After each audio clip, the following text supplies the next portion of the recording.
same time, I mean, YouTube/@TheNatureDC. Subscribe today.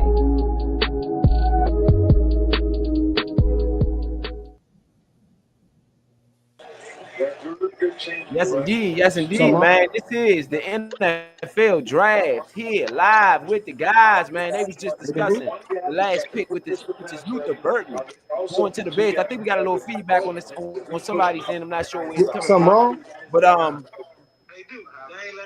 no, can you hear me? I can hear We you, are bro. live But here there is some at the background. Nature. We are live here at the Nature Sports Podcast, bringing you this NFL draft. We got everybody in the building today. Young Jay, ETA Rowe, Uptown Vito, Big Son. Everybody in the building, man. It was a great day yesterday. Y'all know how we covered this thing up. You know what I'm saying? Shout out to everybody out here. We got a big crowd on already within the first 5 minutes. That thing shooting on up, man. Where you from? Crowd that's joining in right now. We are here here live for the NFL draft. Let us know where you're from. Let us know where you're at. Let us know who rocking what team you are rocking with tonight. I'm gonna pass it around the room and let the guys introduce themselves here live for this NFL draft coverage on the Nature Sports Podcast, man. Y'all know how we do.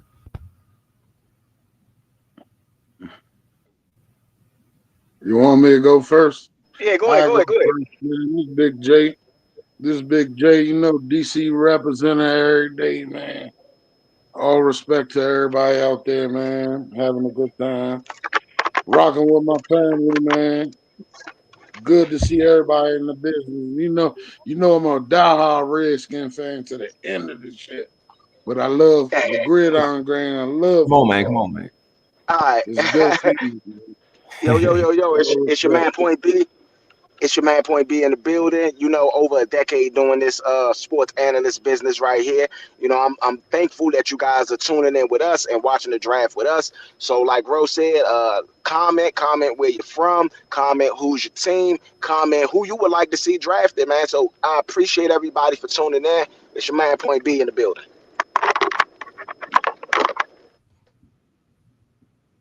It's your boy Big Son in the Big Son. building, tuning in. Y'all already know. Here to get this draft thing kicked off. And like I said, on day one, it's all about capital, baby.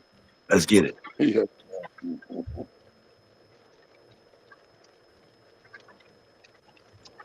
V, you with us? V might be having some technical difficulties. All right, come on, we I can guess keep it going. Yeah, so I'll go back to what I was saying about but anyway, Luther Burden. No. Let me get everybody updated. Let me get everyone updated for a quick second. We are on the second round. Pick number 40. The Saints just selected quarterback Tyler Shaw. Tyler Shaw. From I think he went to Louisville. From Louisville. Before that, Luther Burden was selected by the Bears. Before that, the Raiders traded with the Dolphins for the 37th pick, and then in the second round was another trade. Second round, number 38 overall, Patriots select Ohio State running back Travion Henderson. That was the number 38 overall pick. So go ahead back to what you were saying, Point. Just want to get the fans updated on where we currently were in this draft process. Okay. Yeah, I was saying Luther Burden. Who the fuck was Luther? Son. Look, so I was saying Luther Burden. Language key, son. Yeah, I was saying Luther Burden. Luther Burden is going to bring, you know, when you got they already got a lot of weapons over there. So you add Luther Burden to DJ Moore and Rome Aduzier from last year's rookie. You still got Cole Kmet, and then you just drafted the guy from Michigan, the tight end, Colson. So right now, I think that they are really set up to have a high-powered offense because they got all the weapons they need. I think that they really want to focus on the offensive line. I think that they should have focused on the offensive line maybe with these first two picks. But, I mean, they went and got some playmakers, man. They got a lot of playmakers around Caleb Williams. Absolutely agree. However, I don't know. I'm not sold on the Bears. I'm not sold on Ben Johnson. I'm not sold on Caleb Williams. if I had to guess right now, I would say it wouldn't work rather than it would work. I mean, if y'all Bears fans, y'all got anything to say, go ahead, chime in right now. We got a lot of people online, so chime in if y'all got anything to say. All I know personally is I don't believe in them. I'm not a believer right now. Maybe they will do what they got to do, but I'm not a believer right now. I agree with Ro on that one. I'm not a believer in Caleb right now, bro. He has not put in the work. He has not stepped up, and he has not. I understand as a quarterback, you control your team, bro. You the powerhouse. I mean, I don't feel like that was as much as Caleb Williams' fault last year, though. I mean, let's be real. I was about to say the same thing. Eberflus was garbage. Yeah. Eberflus was garbage, bro. Yeah. We said he was garbage with Justin Fields. So what will make it be a difference with Caleb Williams? Okay. So I'm gonna say this. I'm gonna give him some time. I didn't cut him out, but as a quarterback, you get it done. You gotta but if you got a bad coordinator or a bad coach, that's gonna make you look worse than what you actually are. I'll say this about what I think about how they look. I think that Caleb Williams has one of the strongest coming out of college this year as a play action quarterback. He probably had the best. I don't know. I got to check this out. One of the better percentages in play action passes. I think that's why they went out and got that other tight end. You know what I'm saying? To kind of strengthen that play action. You got two options to look at. You got one to look in and one to look out. Yeah. I mean, I agree with that. I'm still not a believer at all. But I'm not a believer in what I'm not a believer in is Tyler Slaw. That's what I'm not a believer in. I wouldn't draft him over Shador. I wouldn't draft him over Shador. The Bills trade up. The Bills trade up to 41 with the Bears. For Tyler Slaw. No, they drafted TJ Sanders. Number 42 overall, the New York Jets. With the 42th pick overall, the New York Jets select LSU tight end Mason Taylor. Oh, yeah. All right. That might be good. So with the number 43rd pick, the number 43 pick, the San Francisco 49ers select Alfred Collins, defensive tackle from Texas. Man, number 11 overall in the second round. I think that's a great number 43 pick overall, number 11 in the second round. Who picked him? I like him. San Francisco. Yeah, who picked him? San Francisco. Oh, that might be good with San Fran. That might be good with San Fran. Yeah, Dallas pick is in, and the Indianapolis Colts pick is on the clock, and they're on the clock right now. These guys are moving at a high rate right now.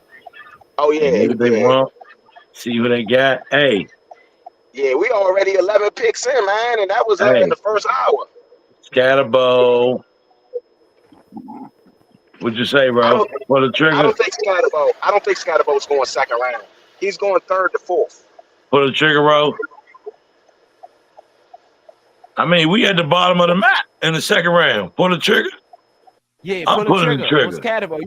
I'm pulling the trigger. Hey, pull the trigger. Scatterbo. I'm not. Scatterbo. I am. Scatterbo. That young man we just got last night. I am. Regardless of where they placing him at. Is it a one for our? Y'all breaking up, Mo.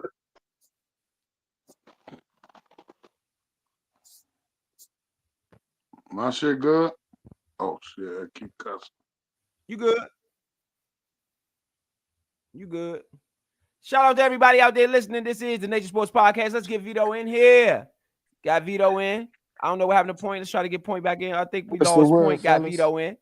Uptown Vito in the building. Let's I'm gonna let Uptown Vito introduce himself. Y'all hear me? To the new fans that's on. We got a lot of fans on. Yes, we got you, Vito. Go ahead. Do your Uptown Vito, man, live in the wreck with the peoples, man. Sorry for the late step in, but happy to be here. Glad for everybody tuning in. This is your sports, nature, sports, nature, show, network, all of that and all of the above. Dealing with the Washington Commanders and anything in Washington sports. Right now, we are in the 2025 draft, and I am happy and excited. I only am mad not mad, but just a tad bit upset that Luther Burden's off the board. But again, happy to see him get drafted. Really excited to see what we do. I'm voting for a trade back. I don't know how far you guys have gotten into the show. I'm voting for a trade back so we can get multiple things in the second half. I mean, in the third. I mean, in the third round, or maybe get an extra pick in the fourth. But if Mike Green is on that board, I want the only person that was able to bully the tackle that we got on our team. Yeah. Yes, but not yet. I gotta go do a delivery. Straight up. Shout out to everybody out there listening. It is the Nature Sports Podcast, man. Again, we are bringing you the NFL Draft. If y'all got anything to say in the comments, whoever watching, come on, man, chime in. This is your mob. Let us know what you feel about your mob and who they pick. We're gonna read these comments, man, and get into it. We're gonna get some highlights up for y'all shortly. Some of these players that are getting drafted, we want to make sure that y'all see the product on the field. We're gonna make sure we get y'all some film up for y'all and get y'all on the field analysts of some of these players as they go. You know, I got a question for the guys, if y'all don't mind. I'm pretty sure y'all may have covered it. I'm just getting in though. But what do you guys think about Shedeur not being drafted? Man, I'm pissed. You're pissed? Go ahead, Jay. Elaborate. You elaborate. Jumped out there. Go ahead. Okay. My thing is, okay, let's speak on it. He should have been a first round pick because he's so humble, bro. He's so humble. His father, he trying to do it himself, but Travis Hunter got him the ball. Okay, I understand Travis Hunter played both positions, but hold that thought. Hold that thought for me, Jay. Hold that thought for me 1 quick second, Jay. Hold that thought for me 1 quick second, Jay. With the 44th pick and the 12th pick in the second round, the Dallas Cowboys select Davion Azuruka. Am I saying that right? Edge from Boston. No. Oh, that's who we was trying to get.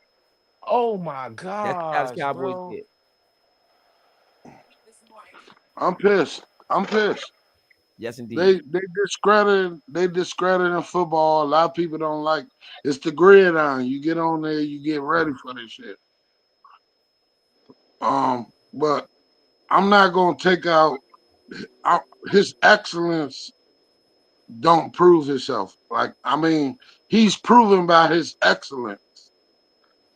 I mean, I don't know. He got him the ball every time. I'm gonna say this. So, while I do think that he should have been drafted the number 2 overall quarterback, I don't agree. I don't disagree with Jackson Dart, like V was saying, but I don't agree with Slaw. I mean, I think that he's being a bit overlooked. Yes, I think that should give him a chip on his shoulder. That should give him a bit of a chip. You gotta let him talk, Jay. You gotta let him talk, Jay. I think that honestly, I think he should have been off the board by now. I thought he was going to go first round, but if not, you would want him to go early second round. And right now, like I said, they just giving him a little chip. I think that he do got some work to do, and I think that this should be the wake up call to say that, hey, not only do I got to go in there and prove myself, but I got to go in there and show all these people that they were wrong. All 32 teams was wrong about me. And so if he goes in there with that attitude and he go put in the work, I mean, he's a really good pocket passer. So, I mean, really, that's what a lot of quarterbacks right now are running, like dual threats. So that's not the usual prototypical quarterback in the NFL right now. It used to be though. So I think that, with his arm talent, with the way he can read defenses and stuff like that, I think he'll help a team. But I'm not surprised right now. Well, I am surprised, but I'm gonna say this: I could see something like this potentially happening, even though I'm surprised. Okay. I'm not I'm surprised. rooting for the kid. I'm rooting for the kid because everybody rooting against the kid. Not everybody, but whomever is might be rooting against the kids. There seem to be some powers that be at play, and so I'm rooting for the kid. And so that's for me. That's enough for me to say I want him to win. I felt like he handled himself like a champ last night. They got a beautiful house down there. Him and Prime, wherever they was, that was a beautiful house. They had a party where it looked like could be up to 50 or 60 guests, maybe, whatever. It was a lot of people in the building. And even though he didn't get drafted, man, he still said, regardless of anything, we're going to party regardless. We're going to be good regardless. I think he handled himself like a champ. I mean, honestly, no offense to Caleb Williams, I would pick him over Caleb Williams personally. So if Caleb Williams got drafted #1 overall, I mean, I would take Shedeur over Caleb Williams. But y'all know I didn't like Caleb Williams from the beginning. So me saying that should go with a grain of salt. However, I do like Shedeur's attitude. I do think there may be something going on behind the scenes. I'm rooting for Shawty. That's how I feel about it. Edge rushers is climbing off the board, man. Another edge rusher gone. JT out of Ohio State, just selected by the Indianapolis Colts, round 2, pick 45. Okay. So let's get some highlights up. We're gonna try with this guy that Vito said that we wanted. I'm interested to see what he brings to the table. Speaking of the center that Dallas just picked up, they got to finally replace Tyler. They want to replace Tyler Vieras. I'm very interested. So let's get the highlights up. Dallas picked up a center. Okay. Yes. The coach, JT Tamamalo. Okay. So let's get Vito back in. Is that Vito who's not in? Vito's in. Point's not in yet. Okay. So let's get these highlights up of this guy. And so y'all can maybe see what see whatever. Let's see what Vito's talking about on this guy. At least see if we can see it on the highlights. Highlights don't show you everything, but it do show you some things. Shout out to everybody out there listening to the Nature Sports Podcast, bringing you NFL Draft Day 2. Day 2. Guy made a big play here. I'm still here. Hold on 1 second, fellas. Okay. He's the Yes, dog, indeed. though, man. Let me know what y'all think when I come back. Yes, indeed. I mean, so I mean, look, there you go. I mean, that was a great play, great pursuit on that one. Okay, Matthew back to Stafford. pass. He hounds him, gets a good sack. This is the guy Azaruka. I guess this is with the guy Cowboys drafted. Sack. Oh my goodness, coming off the edge. I mean, he definitely beat his man. He's making great plays out there. Go ahead, Big Son. No, I'm just saying. Big Son, you there? Matthew Stafford reconstructed his contract so that the team can have more money. That's what the reporters out of they the probably Rams. want to make more moves in the draft. Okay, yeah, they probably want to make more moves in the draft. Don't seem like they got the capital to do so. So they see if he would reconstruct. I don't blame him. He's 39 years old. Yes, you want to get as much money as you can. However, you still want to win. And so I think, the money's going to be there regardless. You're Matthew Stafford. You'll figure out a way to make some money. But you won't have a lot of opportunities to win another Super Bowl. That time is growing short for you. Yeah, very short. So it's in your best interest if you're Matthew Stafford. What you got on this one, Jay?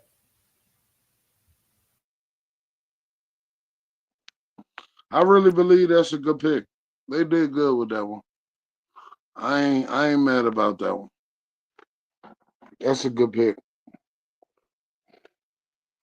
Got them Amara. I'm watching his highlights. He did his thing. They gotta replace Tyler. That's what that pick is about right there. They gave us Tyler and they didn't replace him. They gotta get a replacement for Tyler Biadasz. Yeah.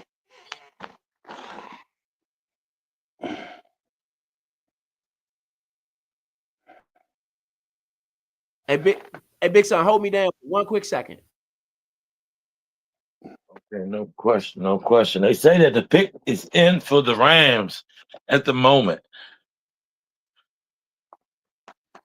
They lost Cooper Kupp, wide receiver, and they lost DeMarcus Robinson, wide receiver, and Charles Johnson, and Hunter Long. You gotta be lying, bro. They Cooper lost Kupp a lot. Yeah, he is not with the Rams anymore. Oh my! What? I would never give him up. I would never give Kupp up. They got a lot of work to do out there. That's crazy. Yeah, I would never give Kupp up. I would never give Kupp up though. They were first in the West last year, 10-7. Started the season at 1-4. Ended up coming back, taking it all the way to the playoffs. Made the playoffs. He wanted some more money. I mean, 6 of 8 seasons with Sean McVay. I think Kupp came to him and was like, I'm worth more, nigga. He wanted some more money. I mean, yeah, he want money. He ain't got what he want right now. I mean, hold on, no. Did Matt win it? Yeah, Matt won it, right? Yeah, so did Stafford win it? The one the what? The bowl. The one the Super Bowl? Eagles. Yeah. No, not that yet. Oh, you talking about something else? You would have gave Kupp up, bro. Huh? Yeah, you gotta make money. I mean, I gotta make money moves on the roster, and I mean he is who he is, but he's not that person today. Okay, with the 46th pick in the second round, the Los Angeles Rams select Torrance Ferguson,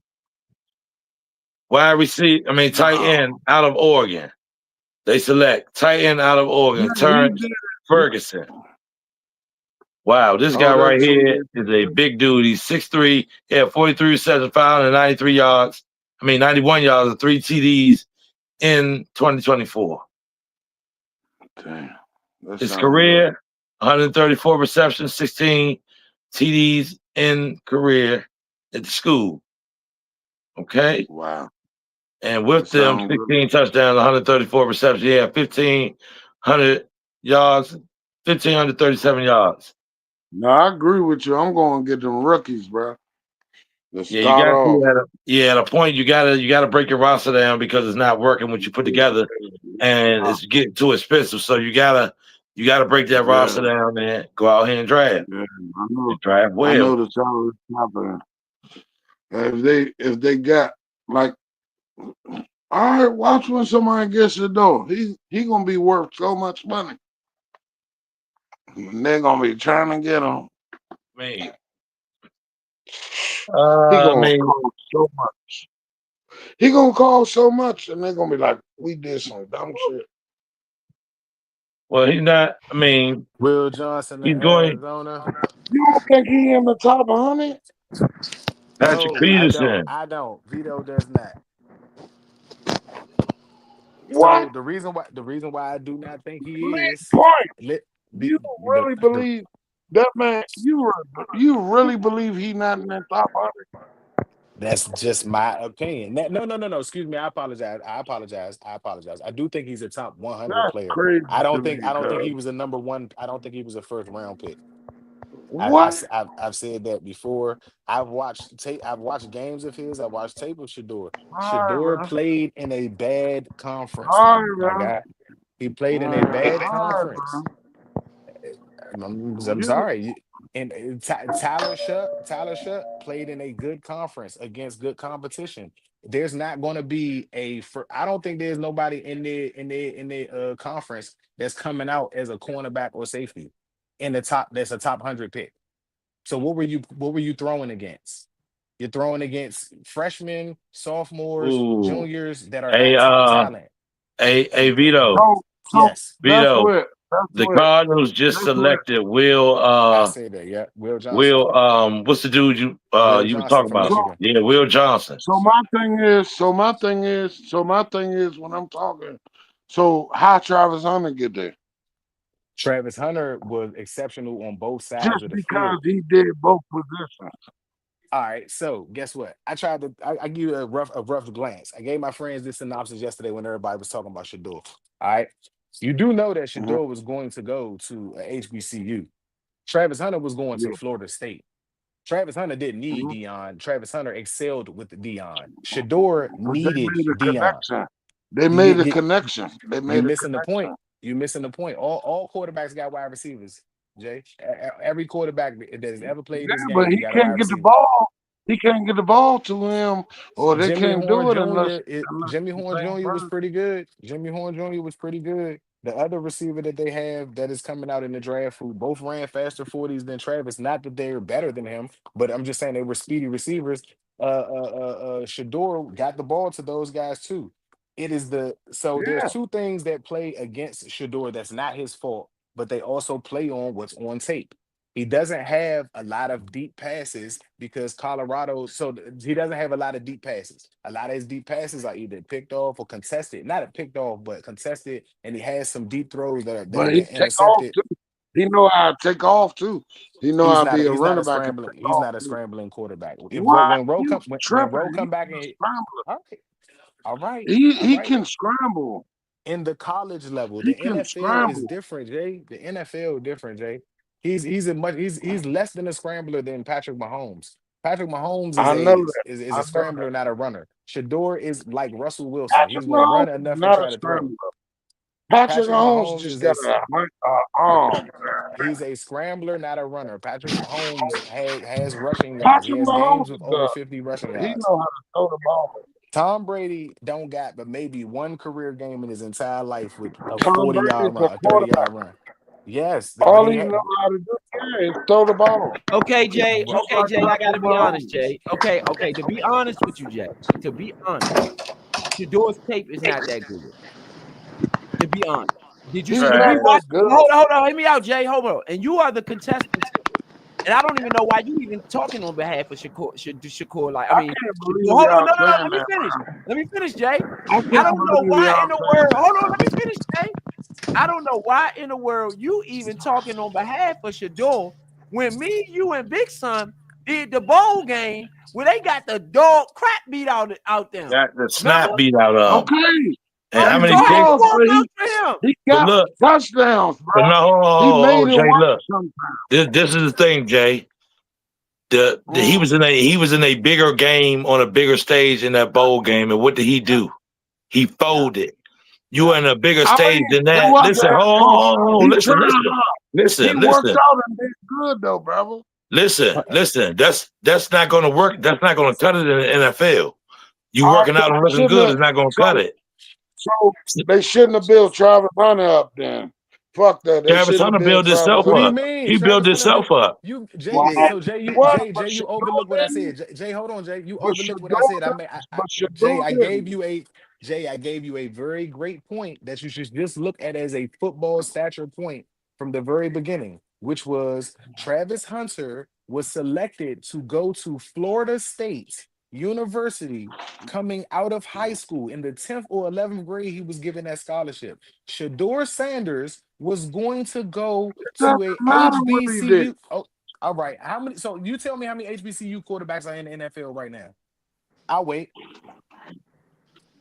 Because without his father, he was going to be an HBCU quarterback. Tell me how many HBCU quarterbacks will go to the league, Doug Jay. Williams. Doug Williams. You just named one, and that was how Doug many years Williams. ago? How many years ago, bro? Go, And bro.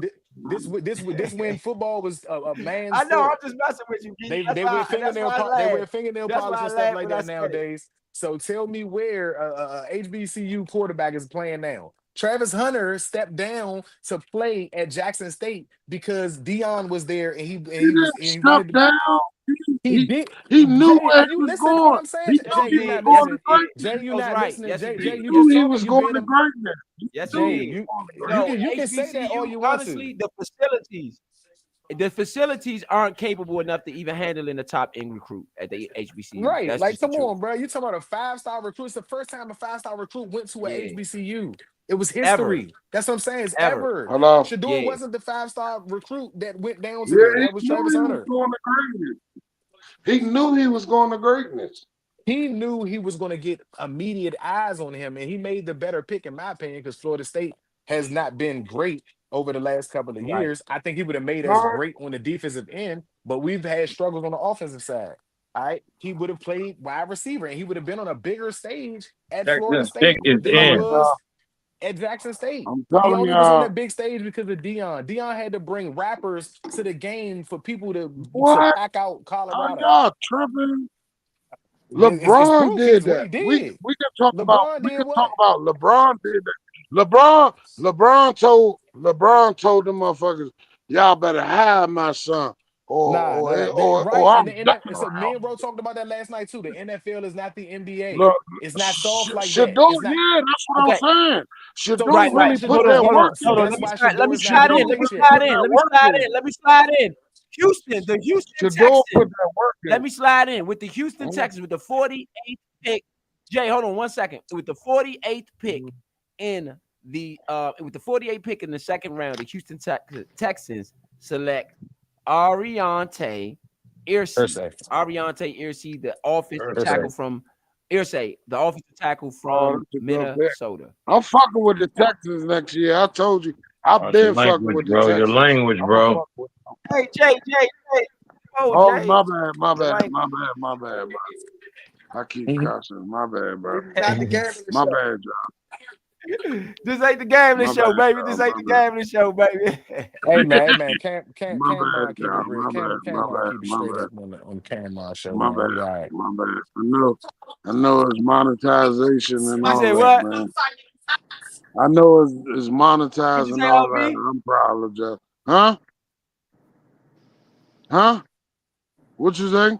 Nah, V said something. I ain't hear what you said, V. No, I said I know you monetize this too. So I apologize. He heard you. Yeah. Nah. I was just saying that that's just basic football, bro. 5-star recruits don't go to HBCUs. Shador was going to go to an HBCU, or he was going to go to a smaller college, which would have been fine, but he would have been without his father. So yes, he went to Jackson State with his father. But Travis Hunter is why the news went there along with Dion. His son had to prove himself. His son proved himself. Yes, and he did it. And he did it. He did it, brother. Not in that bowl game, he didn't. Thank Not you. in that bowl game. game. You know what else he didn't do, Jay? Let me explain something to you. The year before, not this year, but last year, after Kansas State's game, he played Bo Nix. He played Caleb Williams. He played Williams. Michael Penix. He lost to everyone. Yes, he did. Lost to everyone. So he ain't had no good. He ain't had no good plays. Hold on, Jay. It's not about the good plays.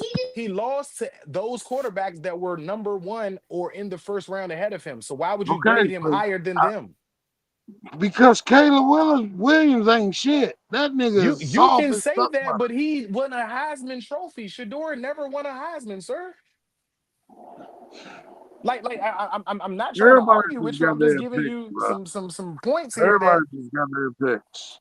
I never. Everybody just gonna have their picks, bro. And that's fine. I think I think he's a top 100 player. I'm not gonna say that, but he's he's not. guaranteed a top 100 player. Bro, what you've watched is Deion's son. That's what you've watched. You haven't watched Shedeur. You've watched Deion's son, and I'm saying that because if you watched him, he does not have a good deep ball. You need a you No, got he to be. no, he doesn't. You His have tape to. isn't that good. His All tape right, isn't all that right, good. Jay. All right, Jay. That's You gotta be able to. no. You Let gotta me be out. Hear able me to out. throw Now the listen. ball Let me downfield, say bro. this. Let me chime in on the Shedeur thing. Like I said earlier, this is my sentiments. I can't sit here. I'm not gonna sit here and flip flop. I watched this tape, and all the fellas on here, the guys know. I called them. I was like, I'm not sure about this Shedeur thing. Hold on, hear me out. I'm not sure about this Shedeur thing. That's what I said from the very beginning, right? We're not sure about the Shedeur thing, right? Now, what I will say is that I am rooting for the young man. I hope I'm wrong. I am rooting for the young man. I appreciate his father. I appreciate everything that they bring to the table. I appreciate what he's done for just for black coaches in general and the opportunities he's given to his sons unapologetically. I think Deion is great for the game, great for our culture, great for everything that we stand for. Okay. LeBron is great for basketball, but Bronny doesn't have to be there because Bronny's great for basketball. The same thing I was about to say about Deion. The reason why I know Jay tripping because he started off with saying for Shedeur the Sanders. reason why I know Jay tripping is because Jay started off with saying that Shedeur Sanders is humble. That's when I already knew that Jay was on something else today. You are tripping. He's humble yesterday because he didn't get picked in the first round. And it was embarrassing to stand in front of everything that he built a statue in his house. Never mind. It's something you gotta. You don't like Shorty, bro. No, it don't have nothing to do with like I called the player that Caleb Williams is last year. It's on record, on tape. I said Caleb, he garbage to me, bro. He's not garbage. He's not garbage, bro. Sit him on the bench. He's garbage. I don't believe garbage. I know he's not garbage. Caleb is not garbage. I tried to tell Jay this earlier. Survived 17 games that didn't have an offensive coordinator. He became number one pick. You not listening, so you got the answers with it. I'm gonna let you go. Hey, I tried to tell Jay earlier. Caleb Williams, I agree to disagree. I'm ready to agree to disagree. He's trash to me. I mean, I get it. He's trash to me. Overall, I wouldn't pick that nigga. Son, with the language, Bill. Oh shit. Yeah. Oh, I'm just saying. For me, I get in my feelings. When we talking about this, I get in my feelings. I get it. But for me, again, I like Deion. I like what they bring to the game. Again, they might not, they might not be everybody's cup of tea, but I am rooting for the young man. I think I'm rooting for the young man. I wish him success. You know what I'm saying? Yeah. But I'm just saying that there's things. He's not in he's not a day one starter unless you want him to struggle. Now, unless the team he goes to is a team that has been to the playoffs in the last 3 or 4 years and they just need improvements on certain things, he may be able to fit. But if he goes somewhere that does not have a running game or offensive line, you're going to watch the same struggles that he had at Colorado. They're going to be worse. They're going to be worse in the NFL because literally their cornerbacks who've already told them that they're going to be jumping his passes because he does something every single time he throws the ball. That's not something that you can fix overnight. It's something that you have to work on fixing. So as a quarterback, even with Travis Hunter being switching lanes, how can you say that if he got Travis Hunter and he built a relationship where he got him the ball every single because time? Travis Hunter was still the number one corner. He's still the number one corner on the board, even if he didn't do that as a wide receiver. So and he played more. Guess what? The person that you said got him the ball, was sitting on the bench when he was on defense. When Colorado needed to make a play, Shedeur was sitting on the bench on defense. Travis went out and made a play, got the ball, and when Shedeur was in trouble, because there are several games that me and Ro just finished watching, when Shedeur's in trouble, he goes to Travis because Travis can make a play that those other guys couldn't. That's what makes him stand above Shedeur Sanders. That's what makes him stand above that. You want to know what else makes him stand above that? When you have a player who played the same position as a Hall of Fame player. Your son didn't go be an NFL cornerback. Your son went to go be a quarterback, something that undrafted Hall of Fame player Deion Sanders never was, which he is good at. I'm not saying that he's a trash. He is good at quarterback. But Travis Hunter is even better at the same position that Deion Sanders is a All Hall right, of Famer in. hold up, y'all. My man, the tight end from Miami. I just seen his name up there, Eric Arroyo. Elijah Arroyo. He got drafted and he's gone to the Seattle Seahawks with the 50th pick in the second round. Seahawks draft is good, y'all. And that boy is a beast. I'm gonna tell y'all how I know. I was playing with him in my season. If y'all got college football out there, shout out to college football. Y'all bringing it back. I was playing that joint, and Shorty is a monster. If y'all don't know, I am a U fan, big U fan. You hear me? So get it right, get it tight. Big U in the building. Hurricane coming, storming. Let's get it. Yeah, straight up. I didn't know that. I didn't know you. Oh, you ain't all the big U fan? Yeah. That's my shit. Yeah. That's my shit. I'm with bro. I didn't know that. That's the big best news, players big come news. out for you. Yeah, Sean Taylor, Reed. Y'all not gonna disrespect my mom like that. You. Hey, y'all know what we do. Man, the monsters come out we for do you. the whole time. Y'all know what we do in the NFL. We was the mob before y'all was the mob. We was the mob before y'all was. Stop that. Y'all knew earlier. We been there. What have you done for me lately? Y'all knew earlier. What have you done for me lately? And you know what we done? We put players in the NFL every year. Hey, Leo, how many yellow jackets y'all got? Silence. Silence. How many yellow jackets y'all got over there? I'm with Big Son with that. The monsters come out to you. The monsters come out to you. They make dogs over there. They Big make dogs over there. there. These are the highlights for Arroyo. They are up. Those are currently up. They make dogs over there. Highlights for Arroyo up. Hey, I'm fucking with you, Big Son. Definitely go see. Hey, they make dogs over there. Hey, all I'm gonna say is we got 25. We got 25 Hall of Famers. How many do you got? How many do you got?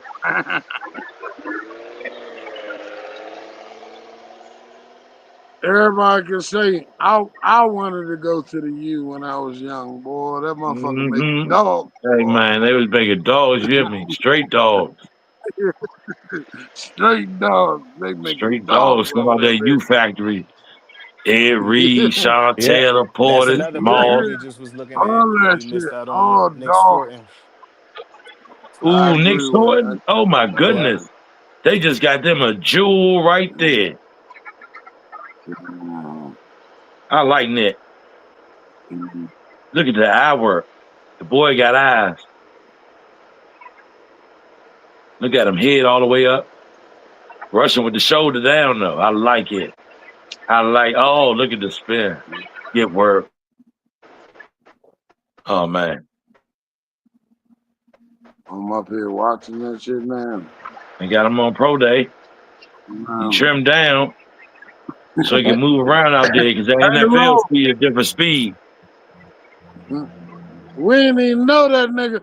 We didn't even know Sean Taylor, but niggas cried when Sean Taylor was Sean Taylor. Did I? Did I? I cried. I ain't gonna hold you. I know I cried. Big Son. I'm trying to get wrong, man. Big Son, can you hear me? Yes, sir. Yes, sir. I can hear you. Y'all got 11 Hurricanes. 11. We doubled them 11 Hurricanes way doggish than your 25. I guarantee you. I guarantee you. Name them. Look. Name them. Look. I'm driving. I can't name them. I'm driving. I can't name them. I did look up the number for you, though. Okay. I'm going to just say that right now, I'm going to just be real, man. We are the premier college when it comes to the NFL. Y'all can say what y'all want. What college? Alabama. Roll Tide. You tripping, Cap. Roll Tide. How many Hall of Famers you got? How many Hall of Famers y'all got? He said they got 25, Leo. Vito, they got 25. It's players, not Hall of Famers. It's the U. No, Hall of Famers. We got 25 Hall of Famers, NFL. Yeah, You got you wasn't around for those. I'm not talking about in history. I'm talking about since you've been a fan. I'll put y'all man. in The U is Look, documented as the best football team in college history, bro. Thank you. bruh. Thank Y'all you. can document all the bullshit you want. That don't make it facts. That don't make it facts. Facts is facts, bro. There's no safety Bro, that name your dogs. None of your dogs can There's no compare to safety. Sean Taylor, There's no Ed safety Reed. right, there you go. There's no safety ever in Alabama Everybody history Come on, better than man. Ed Reed or Sean Taylor. None of them. Not one. I None can of them. respect. Listen, that's fine, bro. I can respect that. I can respect that they Name a have lockdown elite corner from Alabama. players. Patrick Surtain. That one. Go ahead. Why did you say name one? Because I can name like 4 or 5. Because I can name like 4 or 5 from Miami. Because I can name 4 or 5 from Miami. Yeah, Oh my God, bro. Antrell Rose Sr. I can go down the list of quarterbacks. I can go down the list of quarterbacks from Miami. That's what I'm saying. You just named Patrick Surtain. That's one person. You asked me to name one, and I named one. But look though, Vito. That's what you can. That's all you can name. I told him the same thing that you just said. I said your 25 do not match our 11. Nowhere. No, bro. Your 25 don't match our 11. The next one up. Who got more players in the NFL right now? Let's end this conversation right here. Who got more players in the NFL right now? You might not want to do that. Is it Miami or is it Alabama?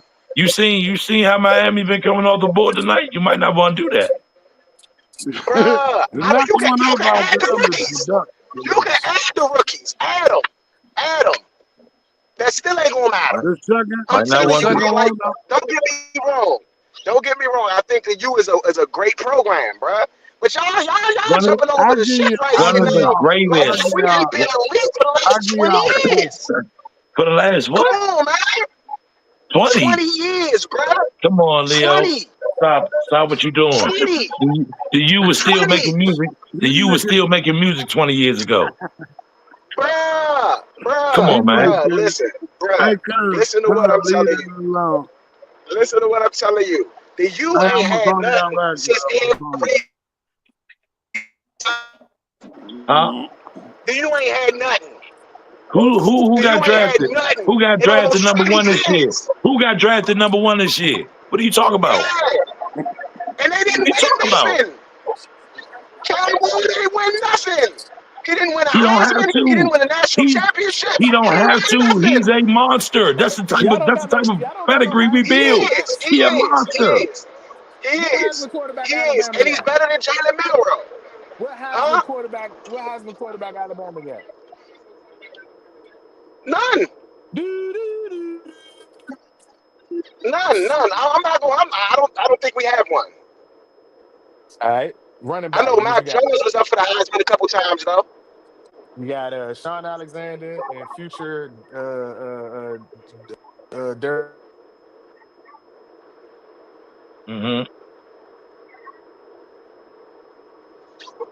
Y'all lucky I'm on the road. That's all I'm gonna say. Sean Alexander, Derrick Henry. After them, who else?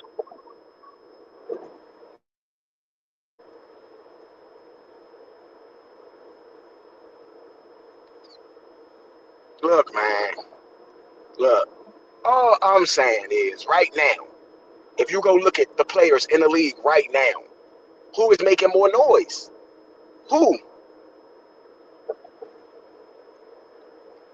You say who making more noise? That's the player themselves, not the college. The player.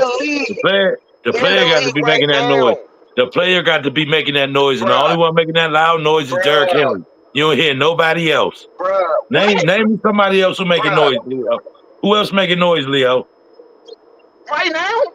Right now, other than Derrick Henry. Pat. I just named somebody earlier, Pat. One of the best corners in the league. What are you talking about? Okay. We got probably the best running back, one of the best running backs, and one of the best cornerbacks, period. Not including all of the wide receivers we got in the league right now. Like, we gotta go look up. Miami ain't up there yet right now. We gotta go look up Surtain numbers. I'm not too certified about that. Miami is a thing of the past, man. No offense. No offense. The thing in the future, the first round pick say. Nah. Watch what happen next year to Miami. To the We U. shall see. We shall see. We shall.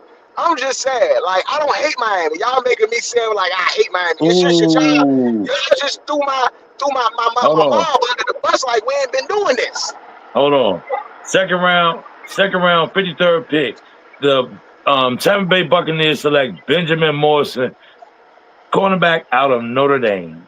Ooh, that's a good pick. That's a good pick. Yeah, Shorty real he real glue type. He real sticky. Sticky with the hands. Yeah. Yeah. Dang, Green Bay pick is in already. They are not playing any game.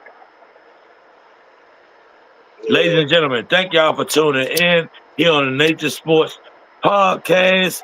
Y'all already know what it is. It's going down. We are tuned in to the 2025 draft. Second day here live. Second through the third round. Y'all already know how it's going down.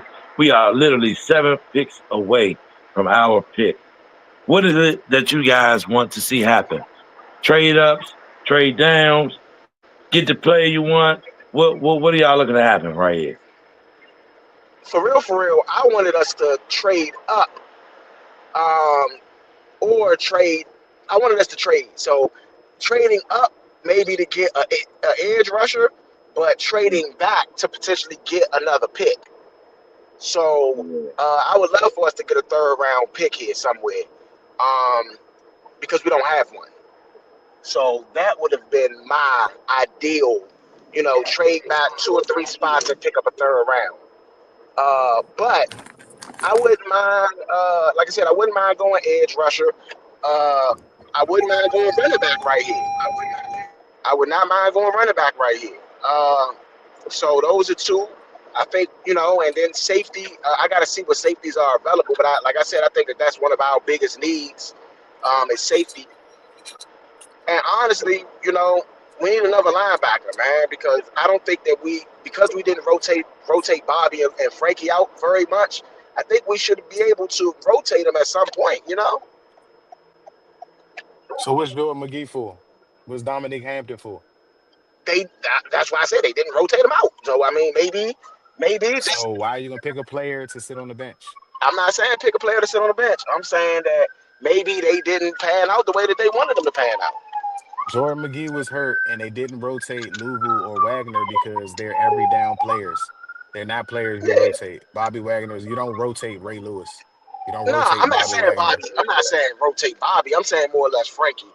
You don't rotate Frank. They did rotate Frankie some. That's when Hampton would come in sometimes. And again, Yeah. most of the time, Lubu has done a really good job. Like I don't know. You don't take him off the field, bro. And then we don't run a 3 traditional high set linebacker set. So your other end is a rusher majority of the time, unless you got a third safety on the floor. That's why Hampton was picked and put at linebacker instead of safety, because he's kind of like a special player type of thing right there. So Wow. I don't think you pick a linebacker right here over an edge rusher. I think you definitely need an edge rusher over that. Yeah. But I don't think I honestly don't know if these guys are as worried about rushing the passer as everybody else is, bro. I really feel like last year, if we look at the interior on first and second down, we gave up almost 4 to 6 yards a run when teams decided to run the ball. You're in second and short or third and short, where we were like in third and 3s, third and 2s all year. If you stop the defense, I mean, if you stop the run, you put teams in a longer third down. And a lot of the time last year, we were in position to make sacks. We didn't make the tackles.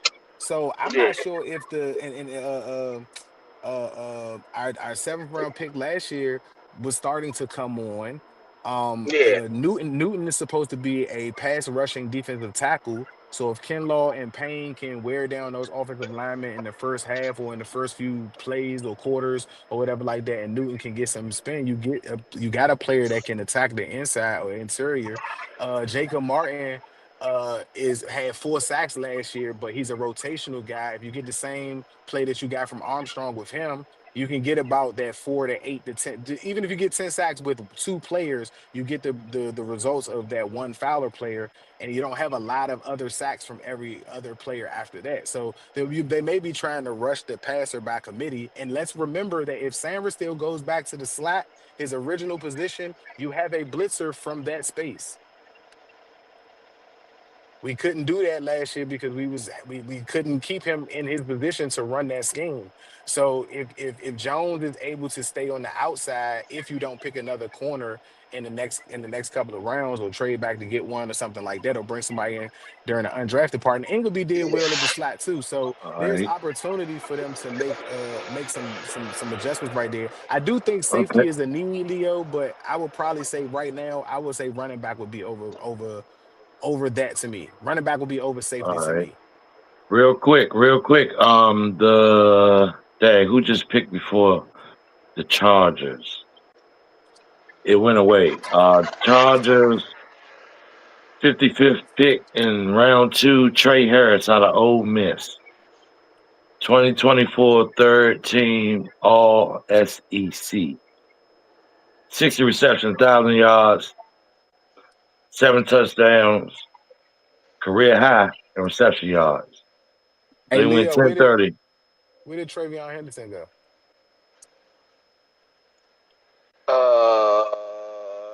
Travion running back. Mm-hmm. I'm looking at it now. He went to New England. New England. Yeah. Drake May and okay. All right. All right. They run the ball, so and he's a pass blocker, so they're looking at trying to protect Drake May with Will Yeah. Campbell and Henderson. All Hey, right. Big Son, you was looking for the 22nd pick. The 22nd pick was Anthony Belton, offensive tackle, NC State. He went to Yeah. Green Bay. Yeah. I knew which college he was from and everything. I just forgot what team he went to. Yeah, he went to Yeah. Green Bay. Yeah. Yeah, that's a good pick for Green Bay too. Help Jordan out there. That's nothing but help over there. On that right side, I believe right side. I think the left side is solidified, but yeah. Even RG3 said that Show is not better than Shador, which I understand. He wants to look out for these guys, but I'm telling y'all, bro, it's more to be worried about than it is to look to be promised with. And you got to Thank you. realize that. Understand that on the football field is what you're supposed to be worried about. That's it. That's it. That's all. But we got to understand that we live in a world or in a entertainment business as well as a sporting business that media is going to run amok. The moment he makes them, the same thing with Bronny, like same thing, how things go with that. Deion can't say nothing about the NFL while he's got a job with college. I mean, not that he can't say anything; he can talk as much as he wants to, but you can't affect the NFL talking from college. In college, he was able to affect some things, some voter swings, and some things like that. Not that he was wrong for his speaking out about it, but at the same time, being Deion, you were able to kind of swing some things. You're not going to be able to do that because it's not like LeBron and Bronny because Deion's not in the NFL, nor is he playing or coaching at that level. So your son is going to now have to perform at his own, you know what I'm saying, at his own talents, at his own talent. Yeah, he's gonna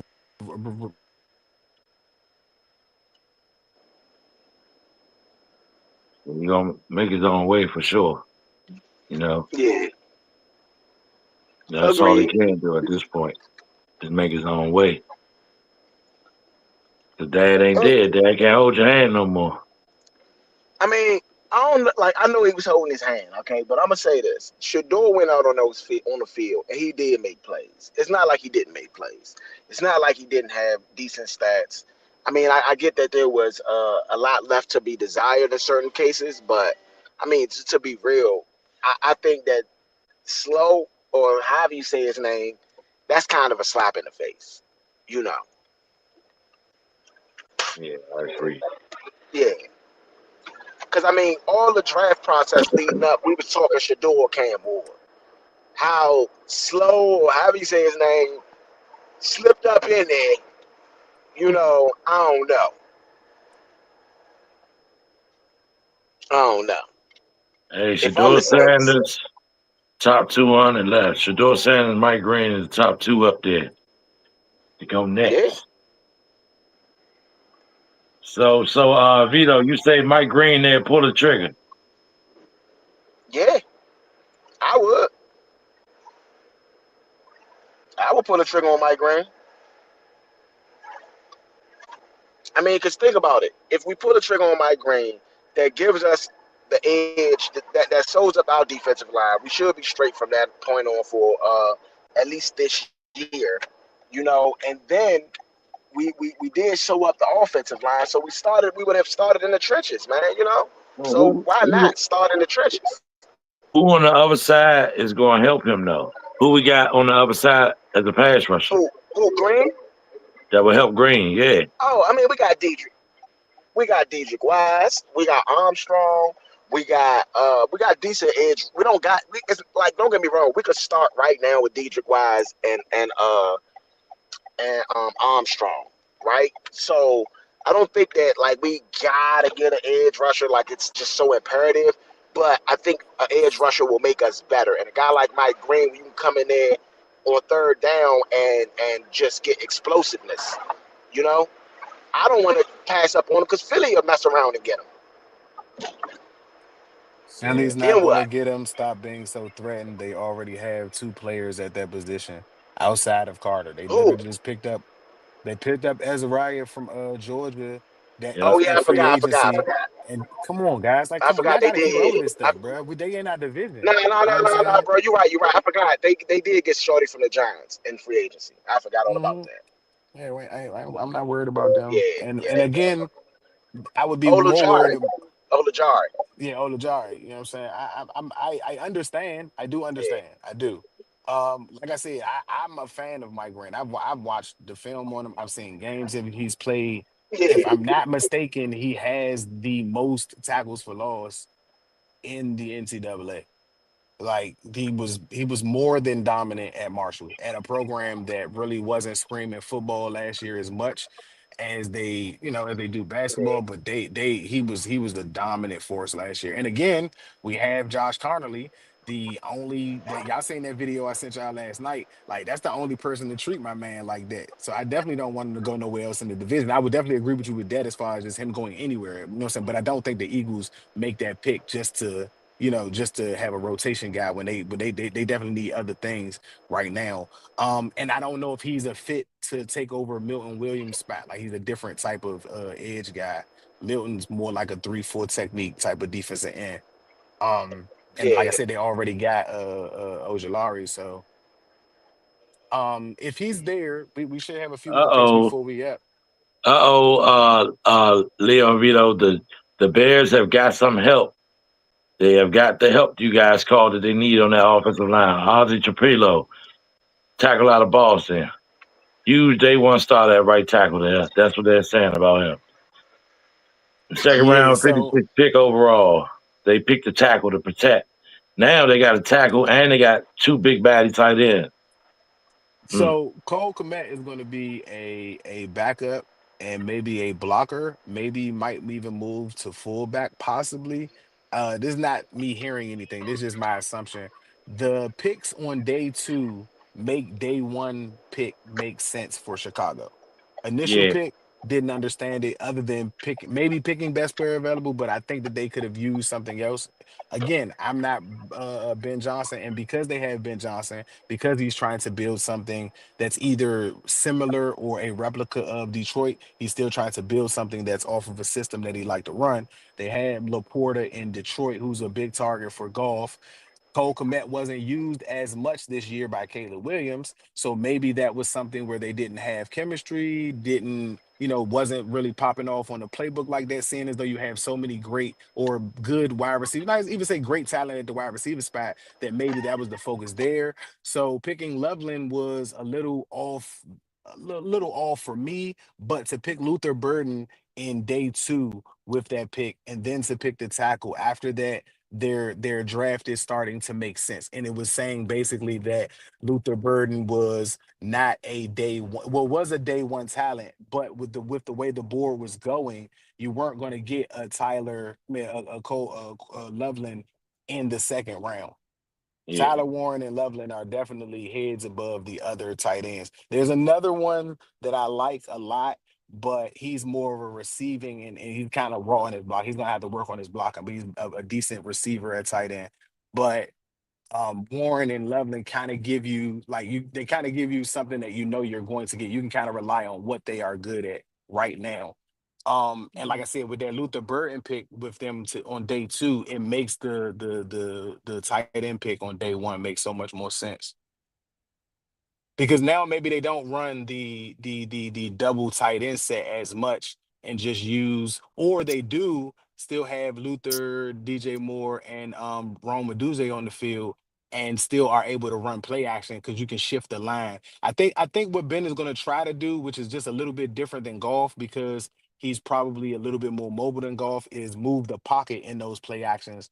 How, if any of y'all remember how Jake Plummer used to do back in the day.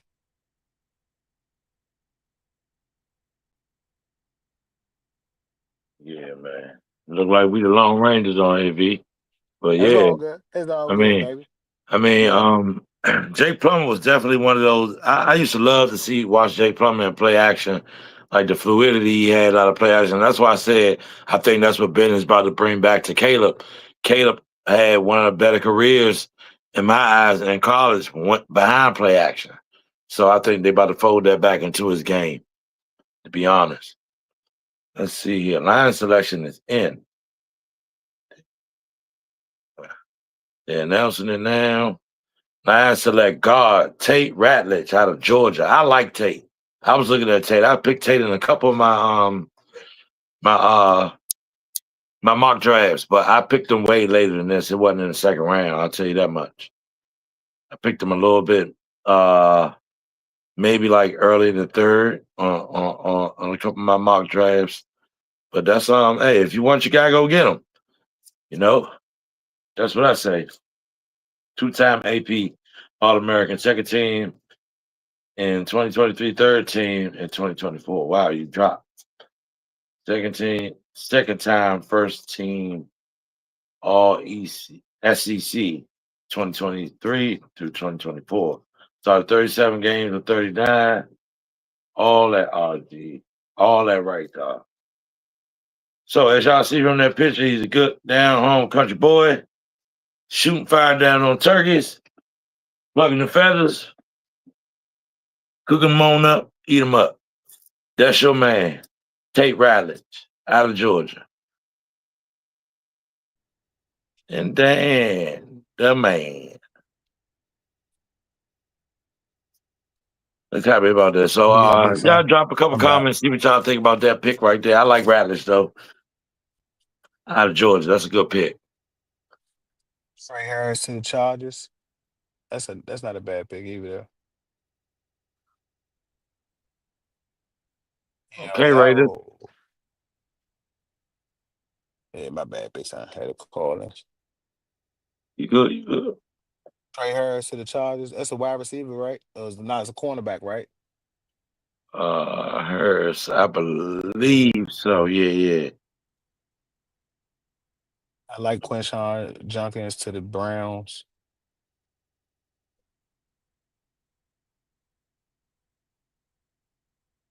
Raiders getting a whole little speech right now going on with the man giving the pick. Hey, yeah, that's a wide receiver. Trey Harris? Yeah. Yeah, from Mississippi. Okay. So for all the fans out there, I want to see who rocking with us. What fan rocking with us? What we're gonna do is we're gonna do something special. We're gonna do something different. It's gonna be a first timer. First time thing for all the fans out there rocking with us. Let's see who rocking with us. We're gonna try the triple thing. So you got to comment. You have to like, and you have to subscribe to our YouTube. Studio Runners at Studio Runners DC. You got to subscribe to the YouTube. You got to like and you have to comment. And if you can do so, whichever fans do that right now, from now within the next hour or so, we're gonna pick one of y'all. We're gonna cash out your $25, the $25 challenge. So, like, subscribe, and share. We're gonna start with this $25 challenge, and just see who rocking with us. Whichever fans, we're gonna reward y'all for rocking with us and paying attention to what we got going on. Yes, indeed. I'm gonna go ahead back to the front. That's what's up. Hey, Jack. The Raiders select Jack Beck out of TCU with their 58th pick in the second round. Jack Beck, 2025 Senior Super Bowl MVP. That's a good pick. Yes, it is. He's one of my sleeper receivers too. Wow. He liked that receiver for Miami, bro, but he a lot faster than him. Not a lot faster, but he's faster than he is. But they're similar into how the type of players they are. Oh man. Oh, he's a big dude. I'm about to get out. Hold on. He ain't no little fella. I'm about to get out. Hold on. Hey, yeah, that's a guy you want right there. Physical, physical yards after contact. That means he gonna go, baby, go. 62 receptions, 1034 yards, 9 TDs in 2024 career highs. That's crazy work. Give him some crazy work, shorty. On your way out the door. Gotta love it. That's a good pick for the Raiders. Dang, so the Raiders is not playing right now. They got Ashton Jeanty. They got Jack Beck. You got Geno Bino Smith in the building. Ain't backing down from nothing. You hear me? With Grandpa Pete, sing him a couple curls. I want to see how the Raiders going to rock this season. Raiders doing their thing in the draft. All right. 59th pick of the second round is in, and Baltimore holds that. Close my eyes and cross my fingers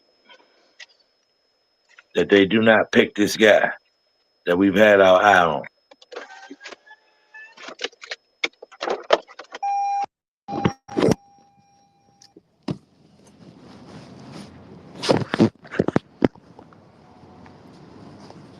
Who do you guys think that the Ravens pick up right here at this moment in time?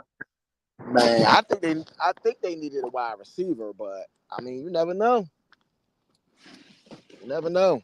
But I thought they needed a wide receiver. They got 2 tight ends. They got a running back. You know, they got a safety in the last round.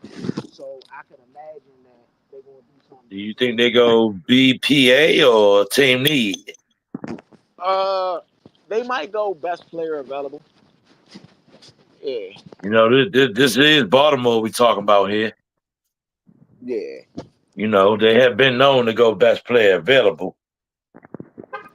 But I think it would be in their best interest to go team need, especially seeing that they got put out. Well, my thing is this. Baltimore has to get over the hump. And so that's what I'm saying. You need that player to get over that hump. I think they need defense. I think they're good on offense, right? I don't think they're losing these games on offense. I think they need to do something. I don't know if So well, you know what? They did lose Geno Stone. And Geno Stone had 7 or 8 picks the season before they let him after that when they let him go that season. So I would say safety. Get that dog back. Bring your dog back. Yeah, I agree. Hello. Yeah, man. I agree. Huh? I agree. I just a blue cheeseburger white steak. Okay.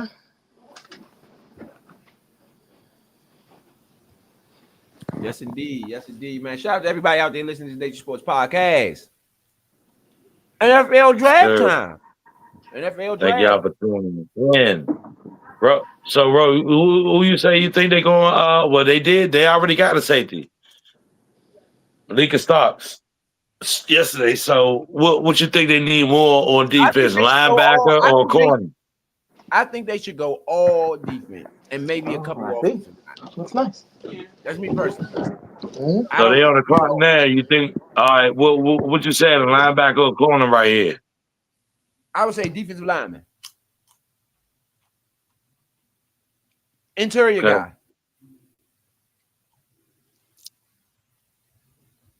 Well, that guy's a little down the line. Only other defensive lineman right there right now is Mike Green.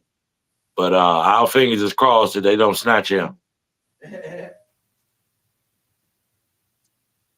They did it to us yesterday, right in front of my eyes. James Pierce, or Pace, whatever. I mean, not whatever, but James Pierce. They did it to him. Did it with him, snatching right off the board before 2 picks before us, actually.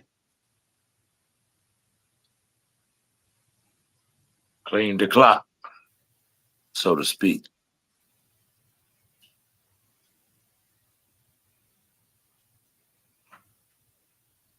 All right. Number one rusher offers 187.6 yards per game, and defense 80.1.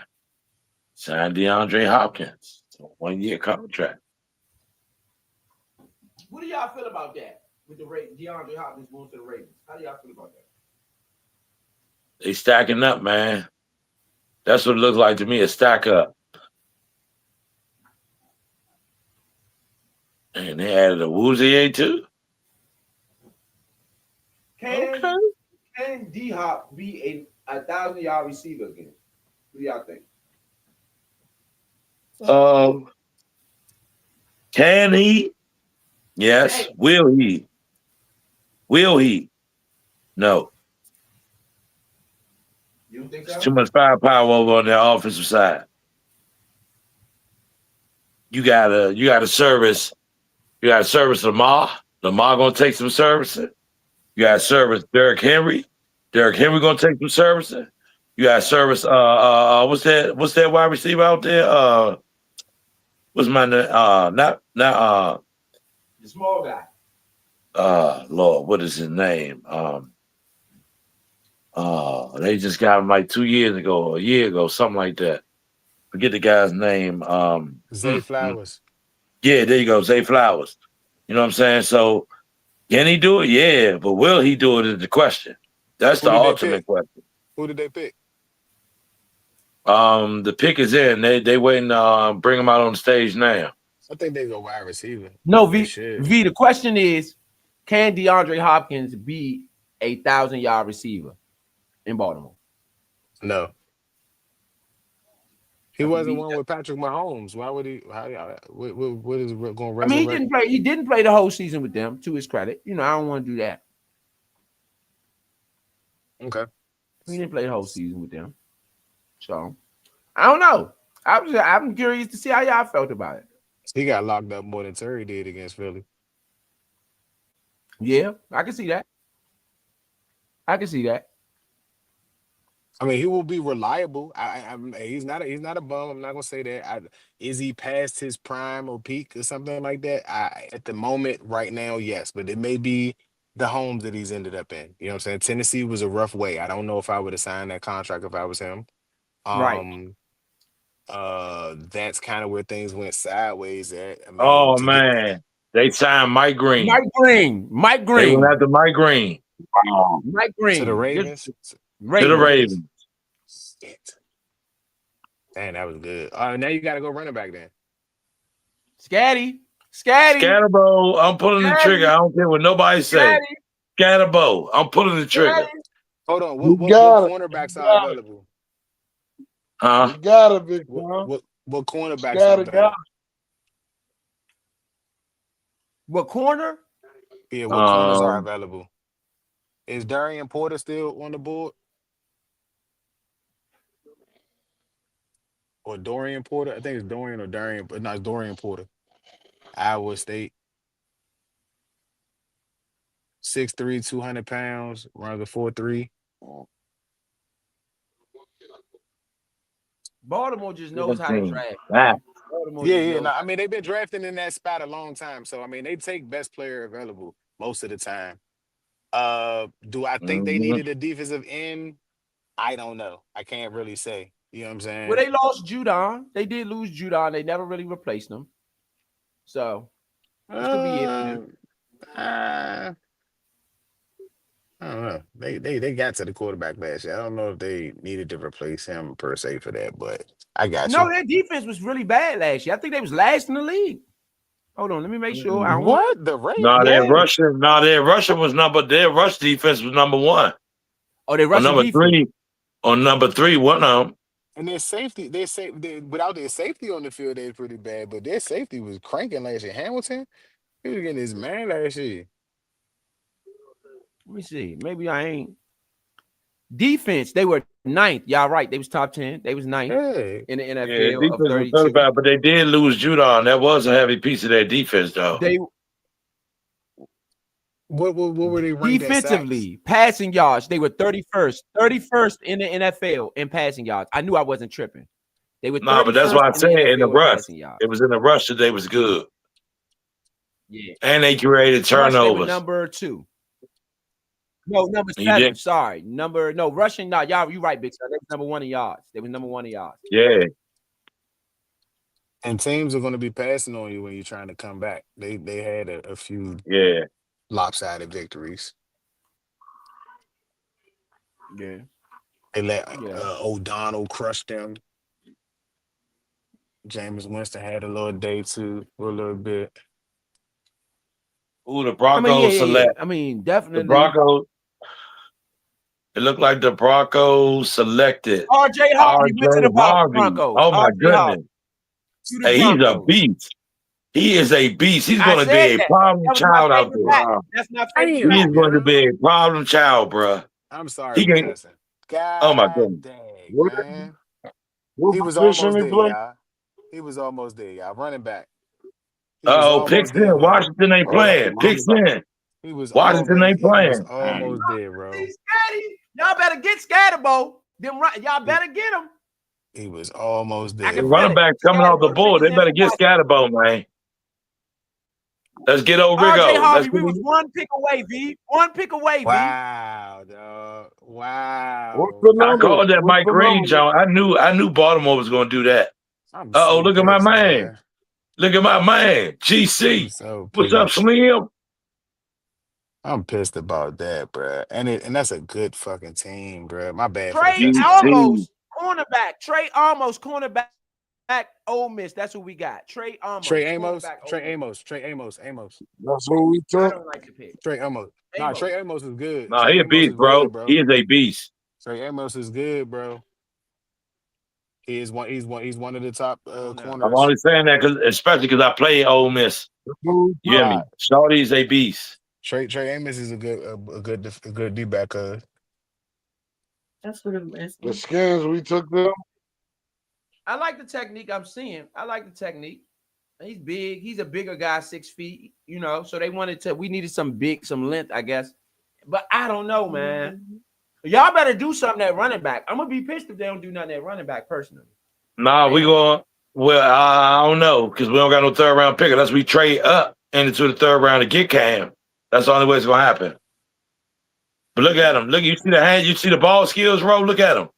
You hear me? My thing is we didn't have a 1,000-yard rusher. Last year, our leading rusher was our quarterback last year.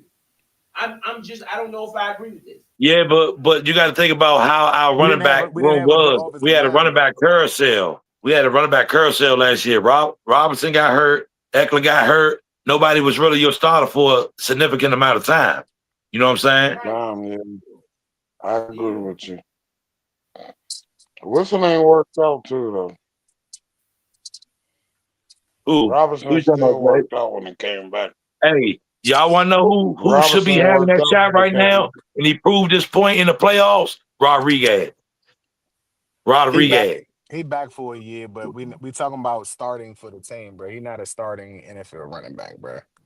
That's because they don't allow him to be. The pick is in. It is quarterback Trey Amos. from Mississippi. You late, Leo. You like 5 minutes late, boy. What'd you say? I said, you like 5 minutes late. Where you been at? Oh, my bad. Nah, because it just popped my junk. I was watching it.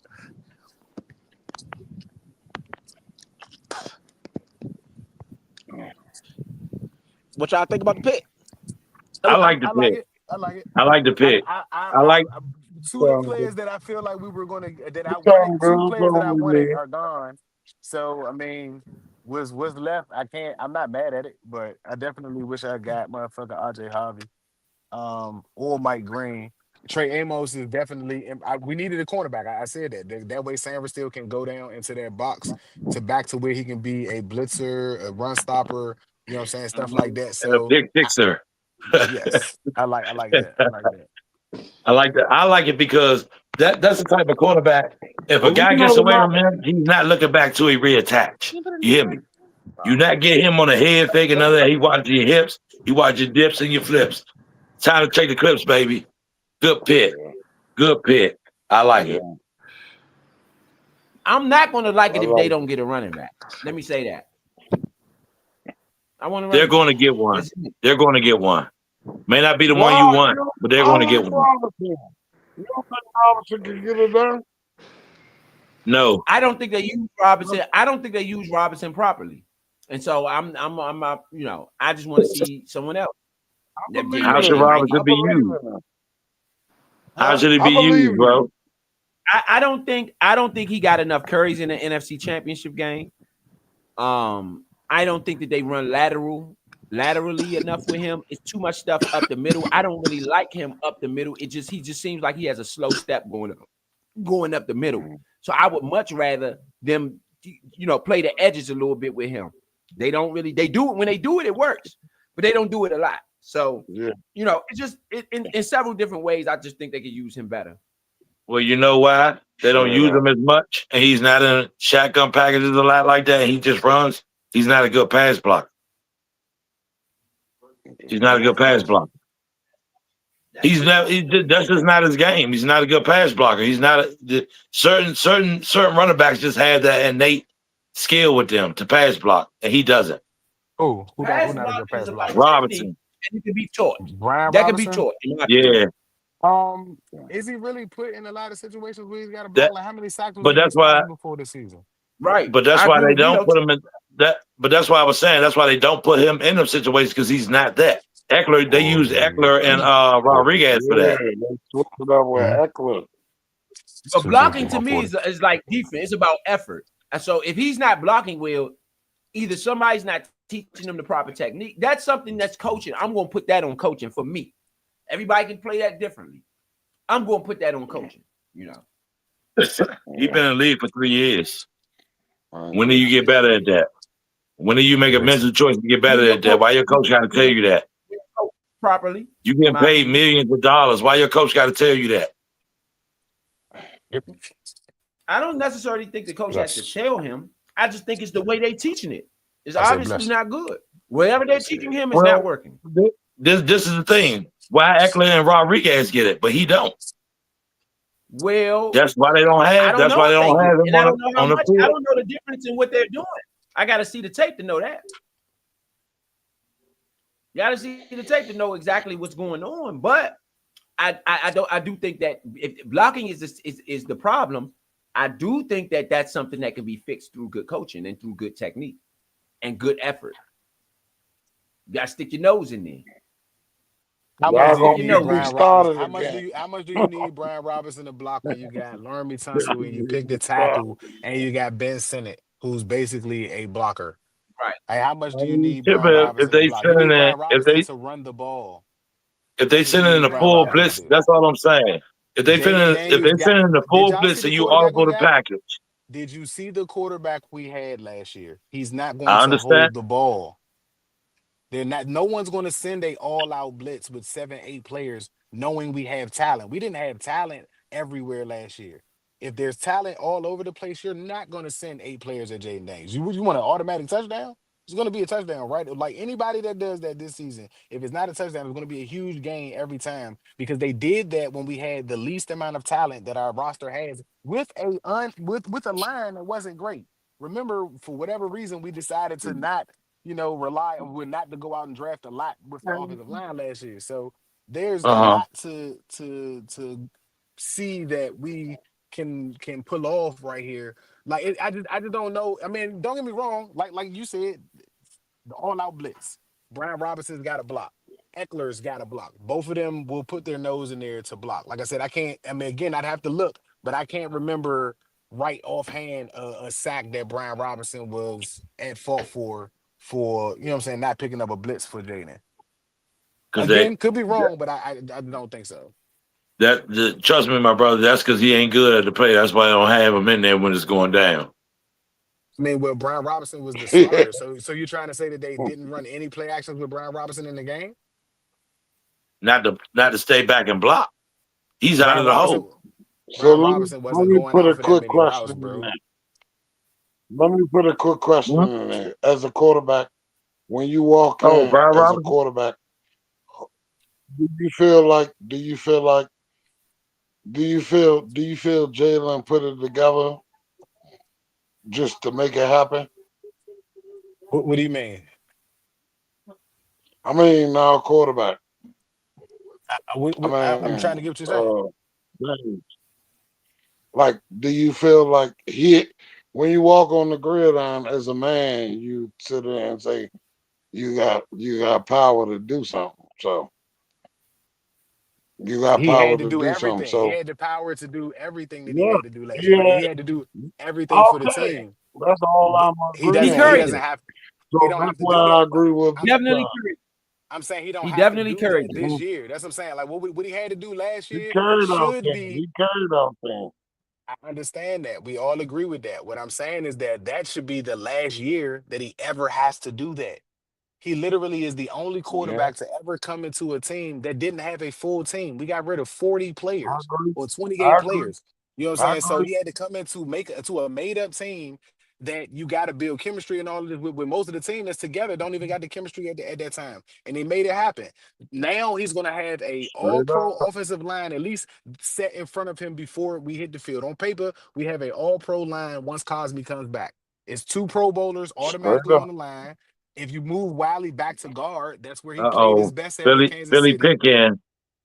You know what I'm saying? So again, you're looking at a quarterback who had almost 900 yards rushing with a bad line, without a specialty player like Debo.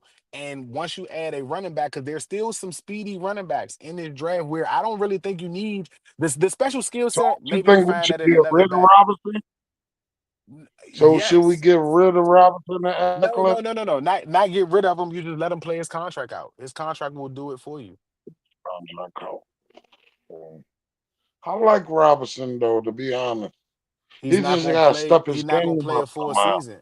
He's not going to play a full season because of that knee injury. It's just not. It's not going. It's just something we got to deal with. The man got shot, and we asked him to play football, bro. Like the same. I think he can bounce back, bro. Niggas get shot every day, B. Let me stop.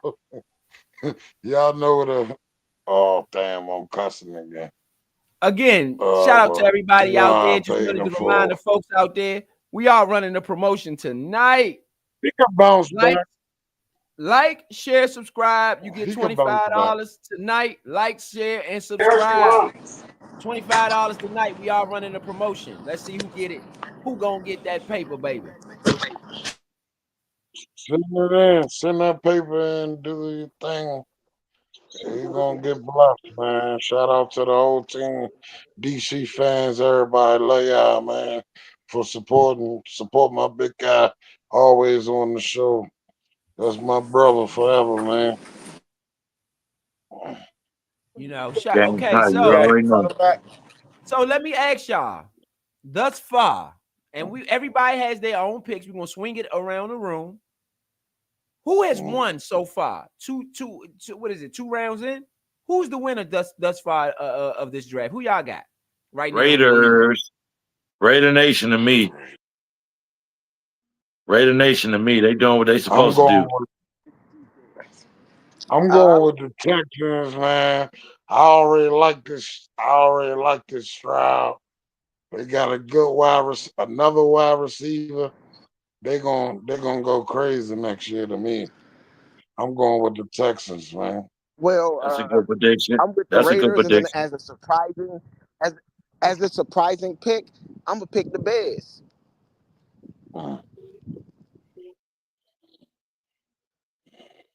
Hold on, who did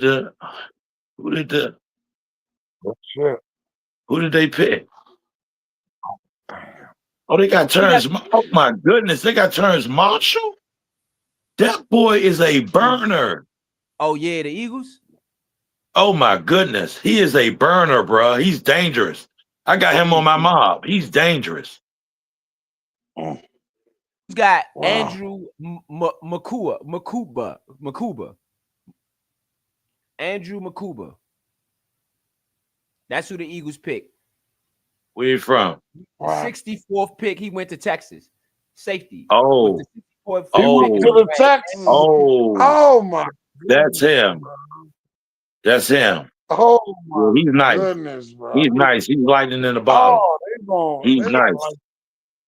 Texans gonna like that is their replacement for CJ Gardner-Johnson. That is their replacement for CJ Gardner. He's lightning in the bottle. Look at the film. Give me that. He's lightning in the bottle. Watch the hit work. They're about to show you some hit work. Look at the hit work. Look at the hit work. On a Georgia player. That's SEC. Know that. Shorty lightning in the bottle. Shorty lightning in the bottle. They're gonna light it up. Yeah, Shorty lightning in the goddamn bottle, Slim. Yes, sir. Texas making some good picks. The Eagles made that pick. The players from the Texas Volunteers. Yeah, the Eagles made that pick. Man, yes, he's lightning in the bottle. Stand up guys. They got him to chase live at JD5 around. That's my new slogan. I made that one myself. Live at JD5. You hear me? Straight up.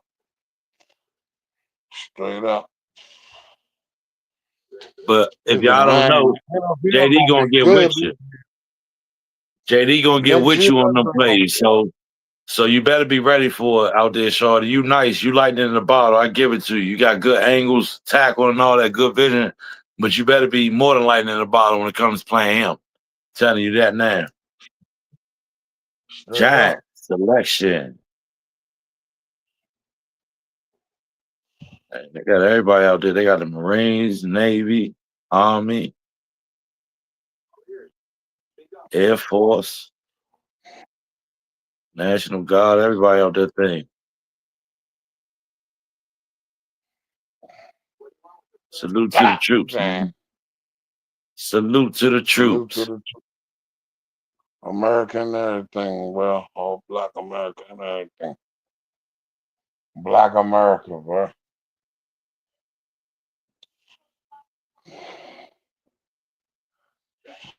White American too. I ain't discredited. I ain't being racist, y'all. Yes, indeed, y'all. Shout out to everybody out there. Listen, I think Vito got Vito back in. Vito, who is? Hold on, Jay. Hold on 1 second, Jay. Hold on. Let me get this. Can I get this in for Vito? Vito, right now, who is winning the draft? In your opinion, who is winning the draft? I got to look at the overall board to see because there's some picks that I did miss.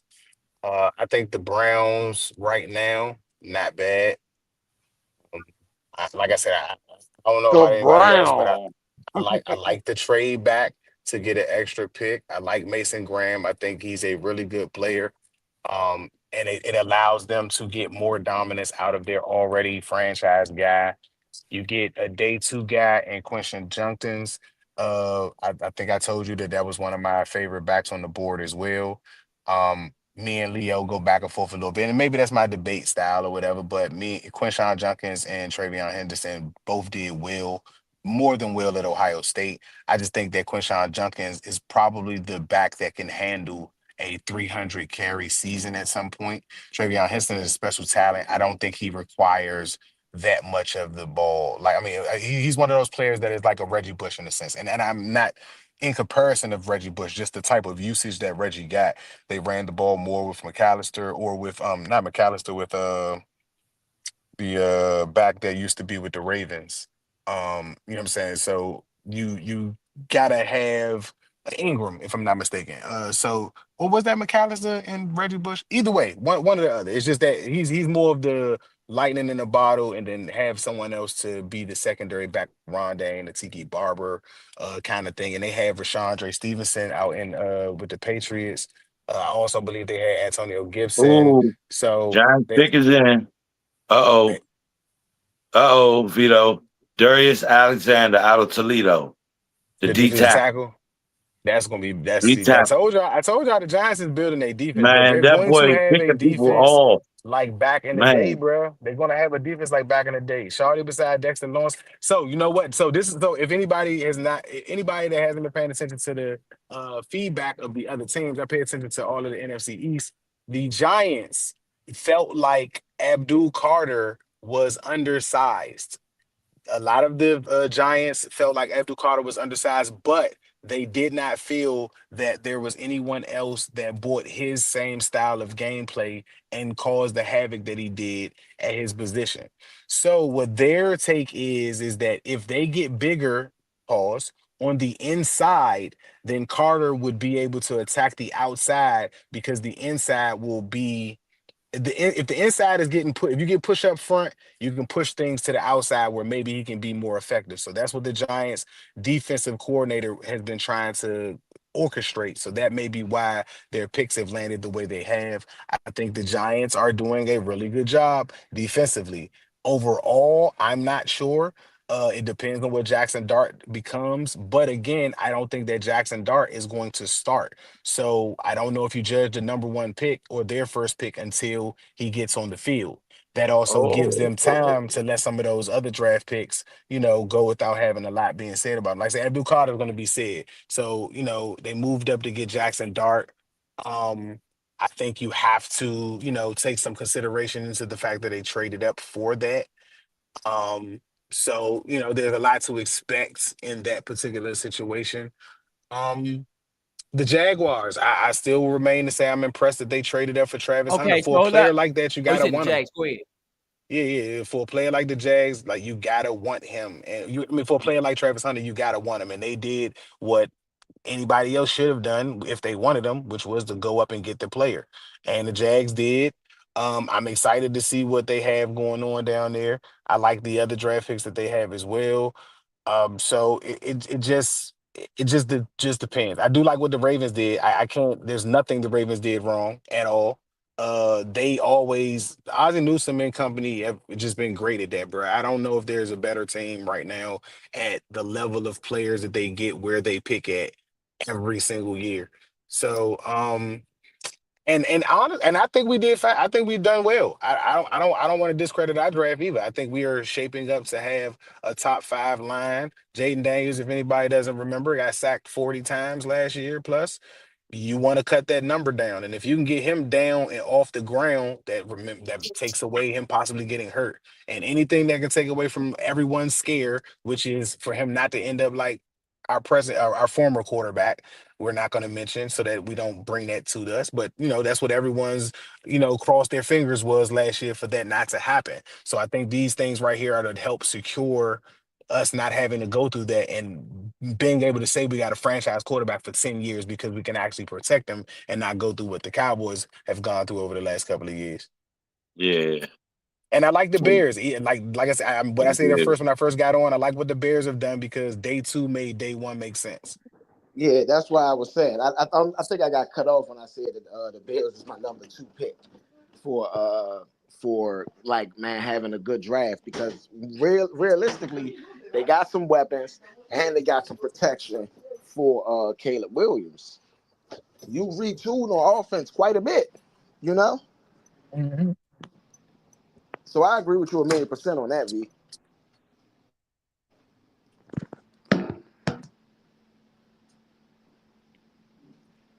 Oh, last but not least, I think the Chargers are doing well. For them to be trying to compete in that AFC West, I think the Chargers are doing well. If Jincy turns out to be better than what I think as far as the ranking of his tape, I think that the Raiders are doing pretty well too. I like that Beck pick. Beck is a really good wide receiver. I think the Raiders are doing the best. And I'm gonna tell you why. Because if you get Jincy, right, don't get me wrong. I don't know if I agree with going with Geno Smith, but you got Jincy, you can hand the rock off, and this is a dynamic playmaker. He is in the same company of somebody like Saquon Barkley. Nah, stop doing that. I think there was a rating. Nah, he had a rating, bro. It was a rating. I forgot which rating it was. I'm gonna go find it. But it was a rating. The only people that was up there was Bijan Robinson, Saquon Barkley, and it was two other GOATs running back at the running back position. You know what I'm saying? So he's in some pretty good company for what he did in college, what he was able to do. So if he can generate that into the NFL, man. Yes, that's the thing. Now, I think that he's going to hold have on, fellas. success. What was the last two picks? Because we got 2 picks that came in. I think the Browns is coming in now, but we had one before that. I believe he was an edge rusher. I think Shador could go to the Browns. That would make the Browns' day look really good. The Browns pick is in. They just haven't drafted yet. Vito, to your point, point you not finished yet?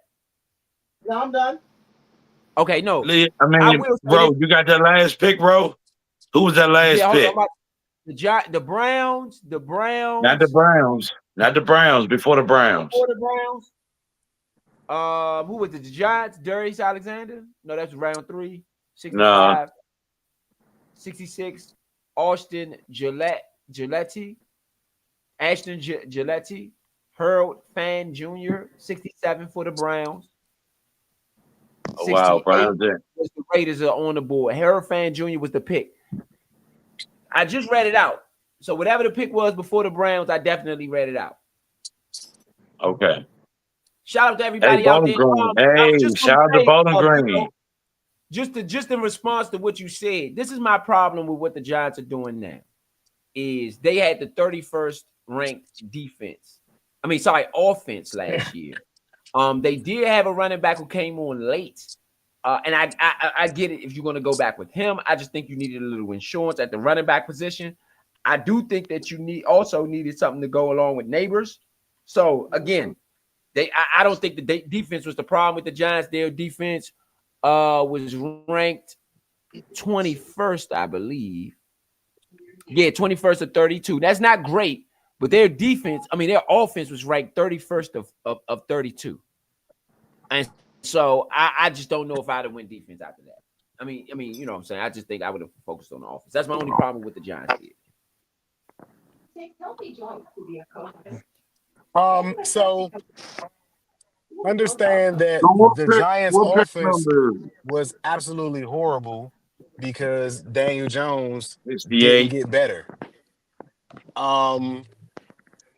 The Giant fan base and team were, even though Neighbors came on from game 1, their fan base and the team were still so hurt that Saquon Barkley was with the Eagles. I don't think that's why the running back, I think, got on late, or people noticed, because I think Tracy Jr. was good as soon as he started. He started the entire season. I think they had not Singleton. I think Singleton was there, or Singletary. So I think Singletary was there at first, but Tracy was doing well as backing up. Singletary went down or got benched, and Tracy got in, and Tracy was very good since he was there. I don't think they have a problem at running back. I think their offensive line wasn't good last year. They made some changes in free agency as far as that. We don't know if I don't know if them going to offensive line again was going to be the thing. You know what I'm saying? They did that a few years ago with Thomas and the other guy, and I'm not sure if that panned out the way that they wanted it to. Obviously, leading the league in sacks doesn't suggest that. So, I think the direction of going defense, again, reminds me of back in the day. You build where you're strong at, and you make it such a strong point that you don't have to do anything complicated on offense. You have a wide receiver who's a 100-catch guy, who's proven that I'm not sure if there's a cornerback right now that can stick him. And you give him a better quarterback, and if we can all agree, whether I don't like Russell Wilson as the greatest quarterback alive or anything or not, but I even think Jameis Winston is better than Daniel Jones. So with those two quarterbacks, I think that they have a better opportunity of getting their best player on offense the ball. And if you can build a running game where you can just manage some first downs, maybe get some field goals in there. You know what I'm saying? Their field goal kicker was injured last year. So once they figure out that or get that together, again, like I told everybody, it was only one possession away from winning against us in both games. And again, we've built up better than that. But at the same time, if their defense is even better, we can't make many mistakes. Again, those games were close, and if they get better on defense to a point where they're dominant, and if anybody remembers, not to be long about this, but if anybody remembers the year that Saquon Barkley led them to the playoffs, the Giants' defense was, I believe, a top 10 defense. So if they can get back into that, and we've seen over the last couple of seasons that defenses like the Titans that can have a high rank but just be so bad on the other side of the football that I totally agree with you, bro, that it can be concerning. So, But the Titans didn't have a former Super Bowl quarterback or a guy like Jameis Winston that can kind of make guys believe even when it may be a circumstance where you really can't. Then picking yeah. Jackson Dart as a guy that if any of those two guys lose the fan base by playing badly, you can always throw this guy in, and he has good examples ahead of him. So everybody has been. Can I ask a quick question? Everybody understand what Saquon's situation, right? Everybody, as sports fans, we all understand Saquon's situation, right? That's why he the best in the league, right or wrong. Mm-hmm. Mm-hmm. What built the dog out of him? Hold that thought 1 second, Jay. Hold on. Hold that thought. With the 69th pick in the second round, second round, the New England Patriots select wide receiver Kyle Williams out of Washington State. 14 touchdown receptions, most in school history. Go ahead. Okay. Oh, he popped up on the screen. But I'm going to finish what I'm saying, but what built that dog in him? What built that dog in what honestly built that dog in my boy Saquon? running back? Penn State. No, yeah, Saquon. Penn State. I say it was before that. It was He Mr. was Pennsylvania. hurt. He was hurt. He was hurt. New York ain't nobody believe in him. New York ain't believe in him no more. He said, "I'm gonna get the job done," and he went to the Eagles. They paid that bag for him. They saw his worth, and he went to the Eagles and knew his worth. Y'all, like, come on, bro. He was a top running back. He was a top running back. Everybody saw it in him. He was a top running back. He put in the work to do it. He deserved what he wanted. And then he went to the Eagles and got it. And the Eagles said they saw something in him, bro. So they straight up saw something in him. Okay, Jay. Well, what do you got on Saquon this year? What do you think he's gonna do? Man, he gonna monster out again. Oh, you think they going back? They repeating as Super Bowl champions? I don't know. It's a lot of teams and there's a lot of young rookies coming out here, so I don't know. He gotta go hard for it, but it's possible he can do it. It's possible he can do it. You're not gonna dance around that one. You vouching? Is they gonna go back to back? Nah, I vouch for him. He gonna put in the crazy year. I vouch for him. I vouch for him personally.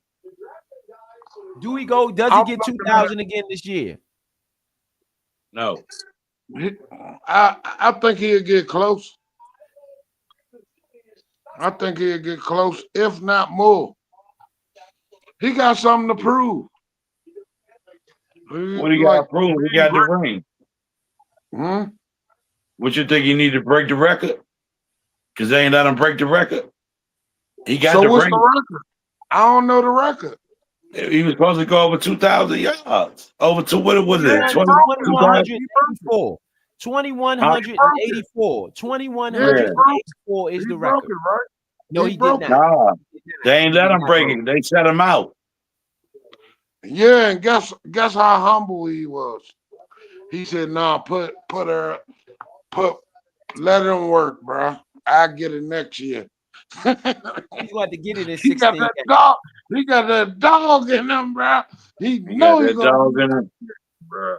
He know he gonna do it, bro. He believe in himself. He know he gonna do it. I ain't gonna lie. He know he gonna do it. I don't know, bro. I believe in him, but we'll see. We'll see. I believe in them. They gonna be trying to hit him. They gonna be trying to crush him now. Don't get me wrong. They gonna be trying to crush him because they know he gonna put in that work to try to get it though, man. I don't think Saquon gets the record. I don't even think he gets as many yards as he got last year. What? What? Did you pay attention, Jay, to free agency or to the draft? We suiting up, booting up. We got Kinlaw. It's not. I'm not even talking about just us, big son. I'm talking about again what we were just talking about. It. The Giants have literally overhauled their entire defense. I mean, their entire identity. Because they're garbage. Okay, Jay. No. Look. Their offense was garbage. Do you know what their defense was doing out there? I don't believe in them. The boys were shaking their bacon. They got a defense. You don't believe it because they was losing. They got a defense. Many times the Giants got blew out last year. Well, we're gonna see. The season about to get started, and we're gonna have to talk about this joint when the season starts. But Jay, they added to what they already had. They was already stopping people and not getting blown out. They added to that. Russell Wilson. Who you mean? Russell Wilson. Winston, and they just picked up the kid Jackson Dart last year. They picked up Jackson Dart. Jackson Dart is all right. Yesterday. I mean, Russell Wilson only won 7 games. Okay, I'm about to let you know now. Do not sleep on Jackson Dart. Huh? Jackson Dart is a way better player than Daniel Jones. Jackson Dart is probably better than Daniel Jones right now. Russell Wilson is washed up. He's still better than Daniel Jones. Yeah, I agree with you. I'm not gonna lie. We know Daniel Jones is a runner, not a quarterback. We don't even know Daniel Jones is a quarterback. I like the other white boy. DeVito? DeVito? Yeah, the little garbage nigga. I like them better if they work well. No, you tripping, Jay. No. Over Russell Wilson. He's talking about that. Hold on. Is he talking about Danny DeVito? Yeah, y'all know that's what I call him. Y'all know that's what I call him. No, Danny DeVito is not it. No. All right, so look, this is what we're gonna do. We're gonna go through every draft, and we're gonna go through ESPN, what they did on the draft analysts of every team. You know what I'm saying? Just chime it in through here. I'll let the reader read what was done. That way I don't butcher nobody's name as we going along. But fellas, go ahead. My bad. I just wanted to, chime in, and here and there we'll go over some draft analysts that ESPN did for each and every draft pick, and we'll see if we agree or disagree with what ESPN had to say. Last year we did CBS. This year we'll do ESPN. Hey, fellas, I want to start off too. I want to say I'm thankful for Ro putting this together, and I ain't got nothing against nobody, bro. Now, I invited you on. This is the Nature Sports Podcast. Hold on, let me chime in. This is the Nature Sports Podcast. I wanted to tell the fellas.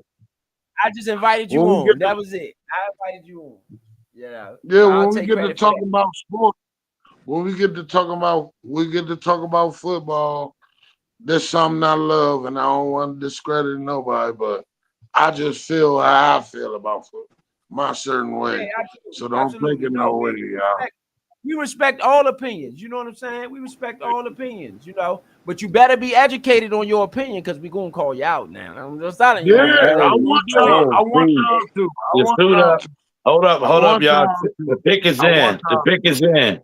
Saints just picked at the 71 pick of the third round, just picked Vernon Broughton from Texas, the D tackle. 4 sacks in 2024, career high. Okay, so we're gonna start with the Cardinals. Watch out. I'm betting on the Texans next year. Yeah, give me 1 second. We're gonna throw this one up. We're gonna start with the Cardinals. We're gonna start with the Cardinals. They had the 17th pick in the first round. They drafted Walter Nolan. ESPN gave them a 90 grade on the draft. On the pick, he is from Ole Miss, a defensive tackle, 6'4", 296. But let's hear exactly what they had to say. This is the wrong one, I think. Yep. Let's hear exactly what they had to say on Nolan, meaning ESPN. Give me 1 second. I'm gonna pull it up for you guys on the pre-draft analyst. This is Steve Munich, I believe that's his name, who did the write-up. And so, I mean, again, I just want to see. We'll compare what we got or what we feel to what they said, and go from there. You know what I'm saying? This is the Nature Sports Podcast. Y'all already know how we do. Let me go back out here so I can pull this up for you guys. Can I say a couple things? Yeah, go ahead. You good. Go ahead. I just want to shout people out, and a lot of times I just want to say, like, football been the greatest thing in the world for a black man, bro. And I don't want to make it a racial issue, but don't get on the gridiron if you ain't ready for it.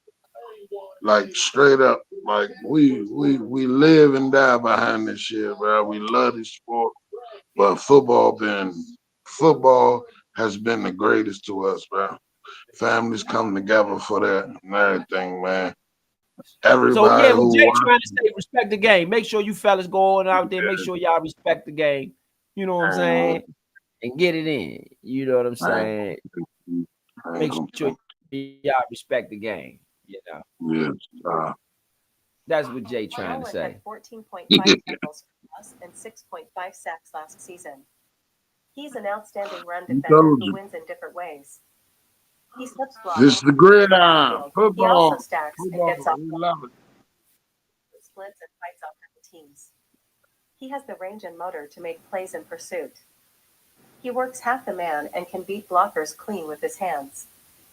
He has high upside as a pass rusher. Steve Munch. What y'all think about what had to be said about Nolan? No. Could y'all hear that? Did y'all hear it? No. You couldn't hear it? All right. 1 second. I'm gonna load this on in. 1 second. Load this side on in.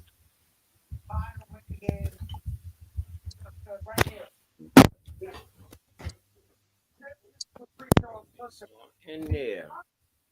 All right, turn this up so you can hear it. All right, we're gonna try this again. Y'all can hear me, right? Yeah, I hear you. All right, that's a bet. All right, let's try this again. Try to get the analyst on Walter Nolan. If we can get that in. All right, let's go.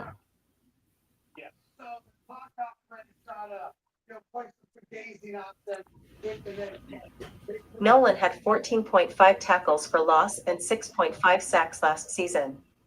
He's an outstanding run defender who wins in different ways. He slips blocks and gets into the backfield. He also stacks and gets off blocks. Nolan splits and fights off double teams. He has the range and motor to make plays in pursuit. He works half the man and can beat blockers clean with his hands. He has high upside as a pass rusher. Steve Munch. Yeah, I'm getting some feedback. I think that's you, Jay. I don't want to bite conversation. Oh. No, let me cut it down. It might be. Yeah. Might be So did you hear that, Big Son? Yeah, I heard it. Okay, so what you think? What you think on what was said? A 90 overall pick for the draft for that pick. 90 is what they gave them. Oh wow. That mean they got a dog. That mean they got a dog. All right. So we're gonna go to the post draft. We're gonna go to the post draft analyst that was done by somebody else and see what they had to say regarding the pick. Oh, this is different. I don't think that Saquon gonna get the same amount of yards as last year. Not to say that he can't. That's crazy to say he can't. But I'm saying that I don't think so because teams stacked up to stop the run this draft. This draft is probably more defensive linemen drafted this year than it has been in a very long time. Yeah, I agree with that. You know what I'm saying? Interior, edge guys. And what it does seem like is a lot of these edge guys that are getting picked in in the first 2 days, you know what I'm saying, and 1 through 3 are guys that can set the edge. So a lot of these runs gonna have to get turned inside, and there's a lot of big guys getting drafted at these defensive tackles. Yeah, I totally agree. Crazy enough, I think that even though it will probably never ever happen, I think the rookie of the year might arguably be an offensive lineman. Don't get me wrong, you never could beat the stats of a quarterback and all of that. You know what I mean? But sometimes the level of importance for that interior gets missed. And if a team like Chicago has, and yes, with Ben Johnson's system that may be different than the last team and Eberflus's and everything like that. But if you go from a team that's getting sacked a whole lot, and let's say that tackle that got drafted doesn't give up any sacks the entire season. He's not going to get rookie of the year for that, but it shouldn't go unnoticed. And I think that a few linemen that have been drafted, like that guy Keldon Banks with the Saints, don't got many people beating him, bro. I don't. 1,400 snaps in one season, and you gave up less sacks than the first 2 linemen that were drafted ahead of you. That's a scary, scary combination of good and consistency. You know what I'm saying? Texas was the number 3 team at the end of the year before they finished everything. And Banks and Banks was there last year when they had Isaiah Bond and Matthew Golden, but he was also there the year before that with Joe Milton and the receiver Xavier Worthy. You know what I'm saying? So he's got some football. And again, Texas has been ranked 2 years in a row. And you got to imagine that they've got to play a tough schedule in order to be able to get into that playoff. So they're not shying away from big games. And he's done well against some of the elite pass rushers that were drafted today and yesterday. I totally agree. Just my little take, though. I do think it probably is going to go to an offensive player, but I just wanted to point out how important and how much fans pay attention and give credit to certain positions, and maybe that even though I was never a lineman, just giving a little shout out to all the linemen, you know what I'm saying, for the credit and because they do have one of the toughest jobs in the league. No, absolutely. This is probably the most important position. Certifiably one of the toughest jobs in the league. You could do a whole bunch of things with your offense if you know what I'm saying, with a good line. So I agree with you. The line is one of the most important positions on the field for sure. I mean, the Eagles won, like I said, really, really short. The Eagles won the Super Bowl this past season via working and strengthening their offensive line over the last few years. And they went all season as a run blocking team for the most part and literally won the Super Bowl by being able to protect their quarterback and passing through the air. You know what I'm saying? That's a crazy versatility from your offensive line that you got to appreciate. Oh, yeah. I thought Mekhi Becton was the best lineman in football last year. I think we all agreed on that. I think we agreed.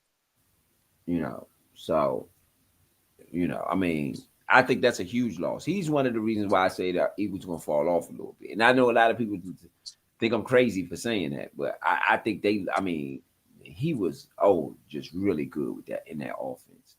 Or did he stay? Becton stayed, right? Becton, I believe, is still there. I think he may have signed to. Hold on.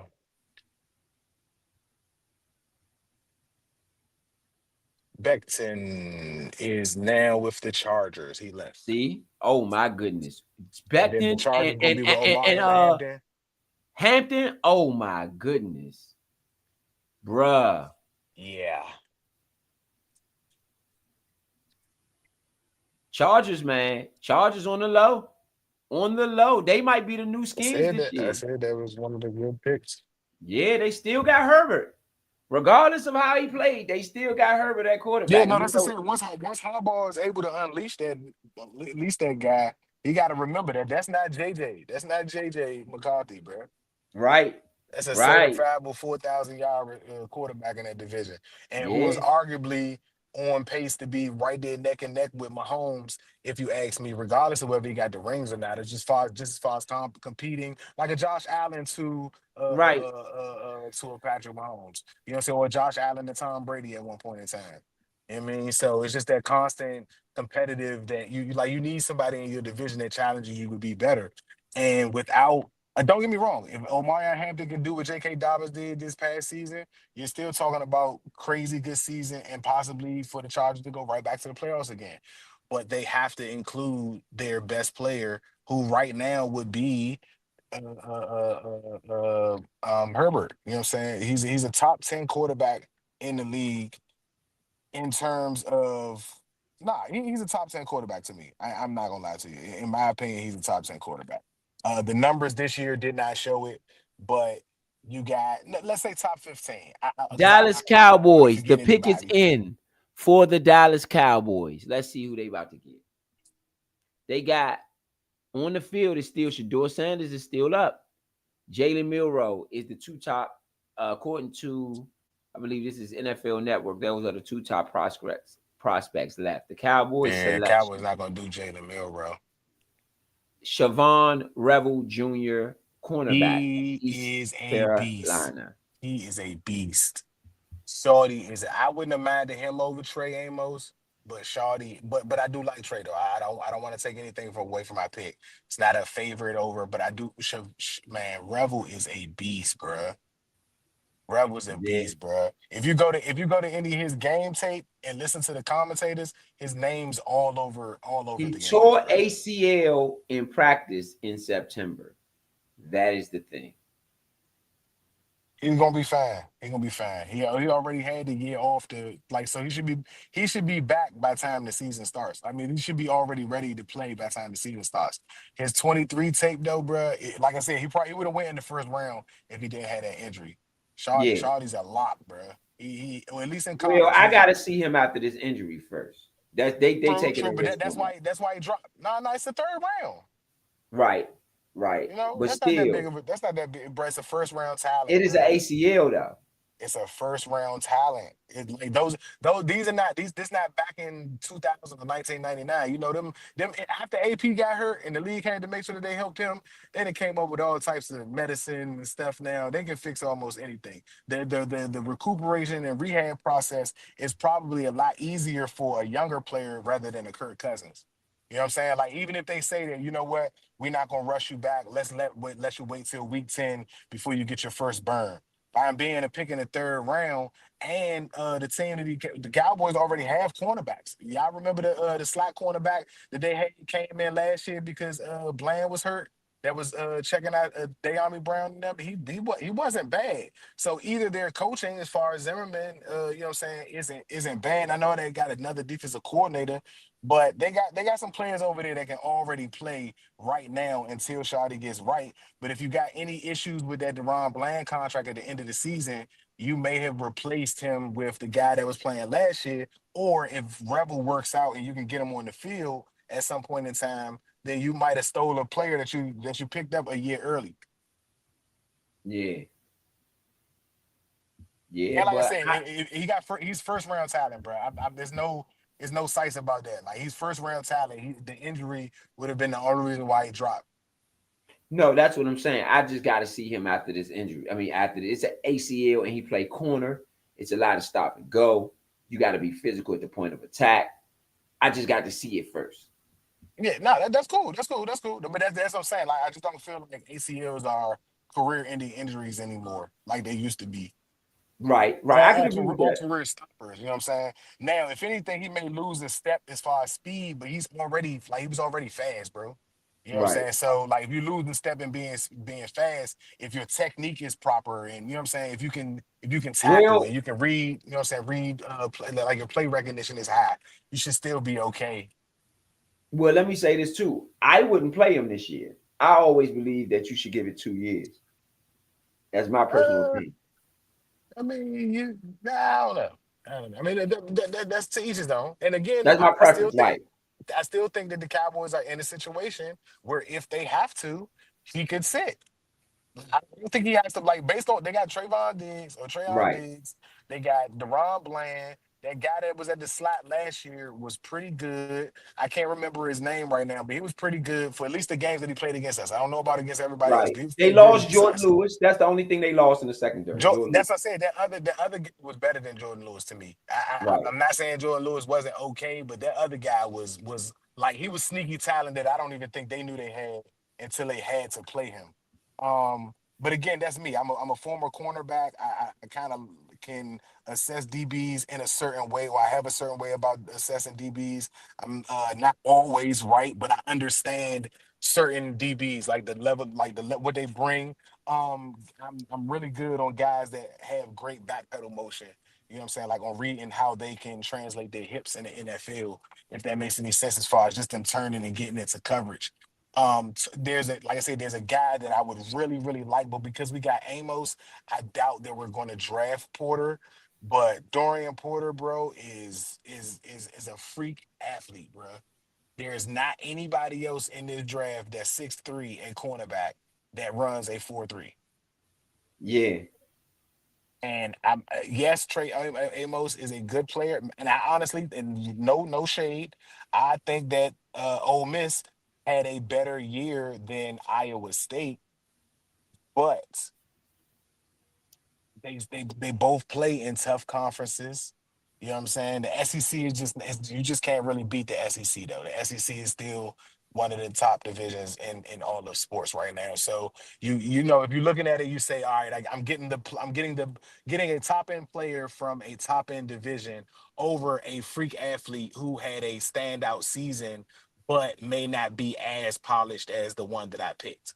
You know what I'm saying? So to me, I can kind of understand that in a lot of terms. But like I said, just personally, I may have went running back with that pick.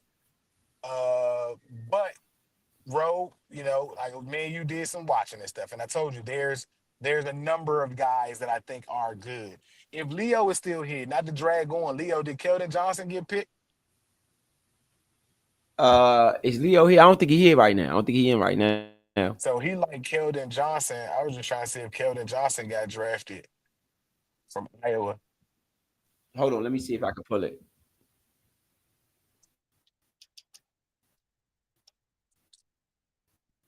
Where'd he go? He went to Iowa. Keldon Johnson. I don't know where he got drafted. I'm saying if he got drafted. Hold on. I just assume he might have went higher than RJ Harvey, but I don't think so. RJ Harvey should have went in the first or second round.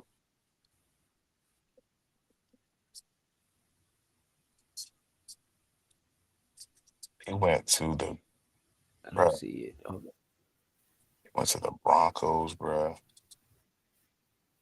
That's crazy. Broncos is having a nice night. I ain't gonna lie. Broncos putting in work.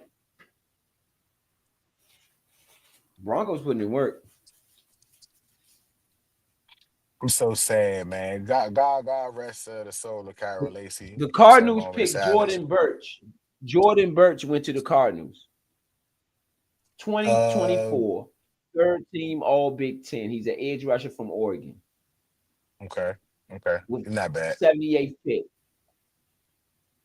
Yeah, he's a dog. I just played against him in the semifinal.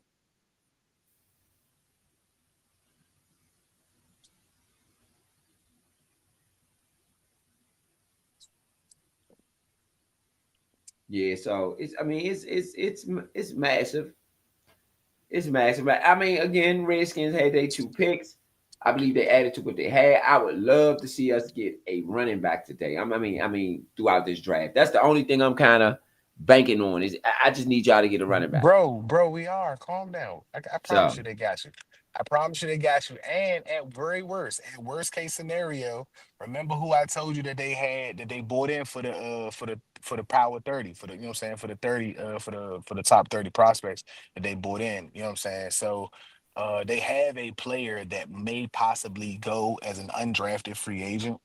I haven't heard that story of a player go from undrafted free agent to starter and like superstar running back in the league. You know what I'm saying? But as I told you earlier, and I've said when Jay was on here, I don't know if we need Saquon dynamic over someone who we can rely on and someone who has a specialty in something. You know what I'm saying? Now, right, if he can break tackles like a Cam Scatterbo and he's just dog tough, then you go with that because there's a specialty. There's something you can build off of that. If speed is the specialty you need, because just in case you close your eyes and blink hard or overlook Jaden, this guy could take it to the house. All right, well then there's the Jaden Blues. There's the Bashan Tudum that is still available, the fastest back in the draft in the combine. Maybe he doesn't have, to me, he doesn't have a lot of wiggle, like a lot of juke moves and all of that. I don't think he's really like great in space. These are things that you can coach though. You know what I'm saying? Now, again, being a running back that's 20 something years old, you kind of get you may be settled in a way that you are, but I don't, like I said, these guys are young and I don't believe that they're not willing to do what they need to do to learn and grow in their positions, you know what I'm saying, as pros. So I don't know if you really pick up juke moves once you get to the league, though. But speed is something that you cannot coach up. You're either fast or you're not. Now you can get quicker, but you can't get faster. Not the way that, like, you can't go from 4.5 to 4.3. I think in the league. I think if you're already a 4.5 guy, maybe the fastest you can get up is a couple of tenths of a second, maybe. But jumping a whole second or two is just you know what I'm saying, unseen of. So if Bayshawn Tutu can go from a 4.28 and pick up some wiggle and be a 4.32 with a little added weight, I wouldn't be mad at something like that. Jaden Blue ran a 4.3 something, or early 4.4, if not a late 4.38, 4.39 or something like that. Those are guys with lightning speed. Those both of those guys are faster than Brian Robinson, guy again faster than the running backs we have on our team. If those guys can get to the second level because our offensive line is better, you're still talking about a player who would look like a rookie of the year candidate when really they're just taking advantage of the scheme that we would be running.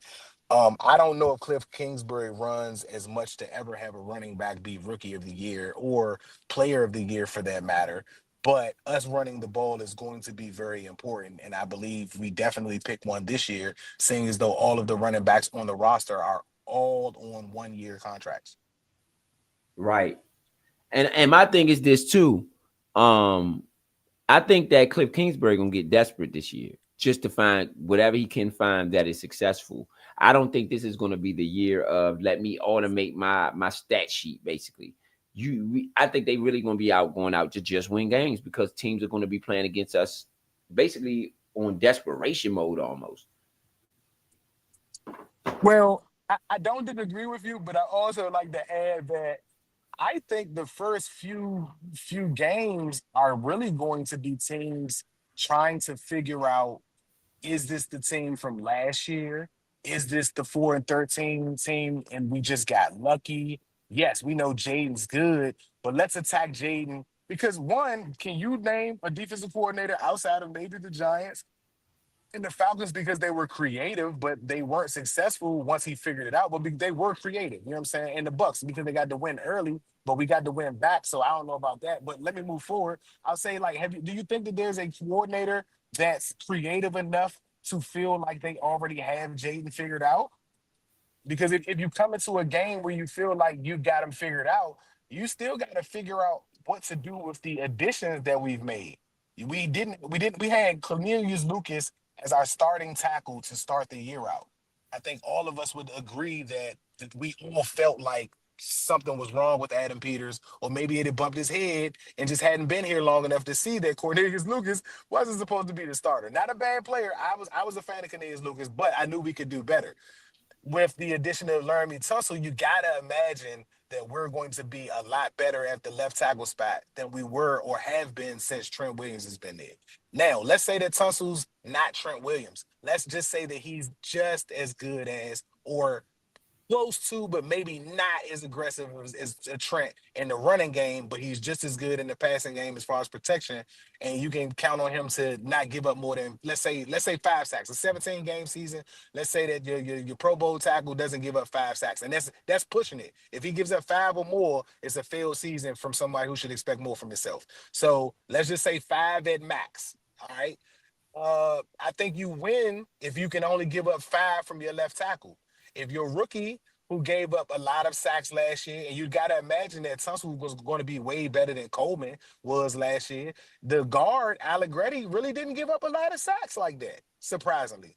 You know what I'm saying? So if Allegretti stays or Coleman stays at that spot, then you move Wiley and Connerly to the tackle and the guard, and you may have it figured out for the early part until you get Cosme. But once you add Cosme, you're talking about a line that should be able to block for Brian Robinson, Eckler, and Rodriguez, or my man McNichols.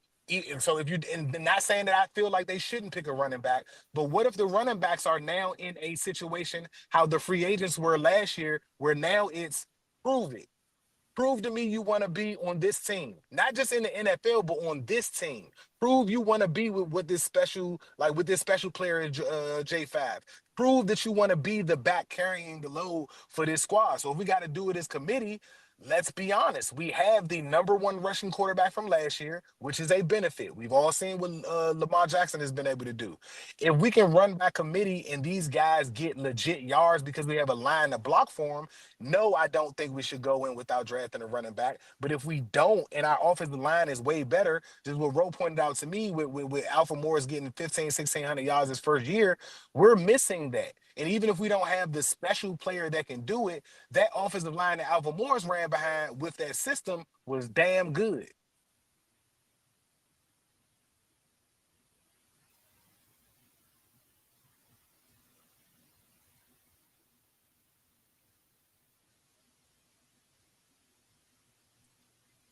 So, I want fans and stuff like that to understand, like, the draft is about being patient and understanding what you're building. In my opinion, after the draft, and everybody that was here for the free agent stuff, they all watched me or heard me basically just get off. I didn't even want to be heard no more. I didn't want to talk negatively about the team because I didn't understand what they were building at the time. But then I gave Adam Peters time to cook. And what Rose said, this is your first season to do everything all on you. There's no assistance. There's no one, giving you the pat on your back that, oh, this is your first try. No, it all counts. Every move, every piece, everything counts.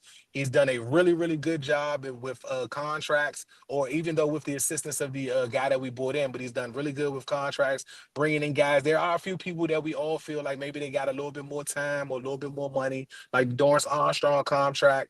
The same way with what people feel about the Kinlaw contract. I don't mind giving homegrown talent the money. Right. Because they get settled. They settle in and they hunker down and they can get serious about their craft because they're comfortable. That's not always the case in the league. You know what I'm saying? And not every player is a player who needs to get yelled at and fussed at. And yes, you can be 330, 340 pounds and be a baby. But can you produce on the field? That's something that people want to be able to rely on you to be able to do. You know what I'm saying? And if you can count on these players to do so, then that's what it's all about. You know what I mean? Absolutely. The pick is in for the Tennessee Titans. They picked Kevin Winston Jr., safety from Penn State, 63 career tackles, 1 interception, 5 pass breakups. I don't like the pick. Say who it is again. Say who it is again. Kelvin Winston Jr. From where? Penn State. What position? Safety. He was okay. as far as draft tape, I think the safety was okay from Penn State. Their running back was pretty good, and their tight end, their quarterback is not bad either, but I don't think he's coming out. But now again, you have to go look at tape. But I remember seeing something where their safety was one of the players that I believe. I think we invited him too, bro. I ain't gonna hold you. I think he was a part of the people that got invited to Top Golf too. Or if he wasn't, because so if fans don't know this, so that everybody for our followers, if you guys want to send us information, if you guys get it wind of anything, like these are things that we are able to look at and things that I found out this offseason. So just to point you guys in the right direction.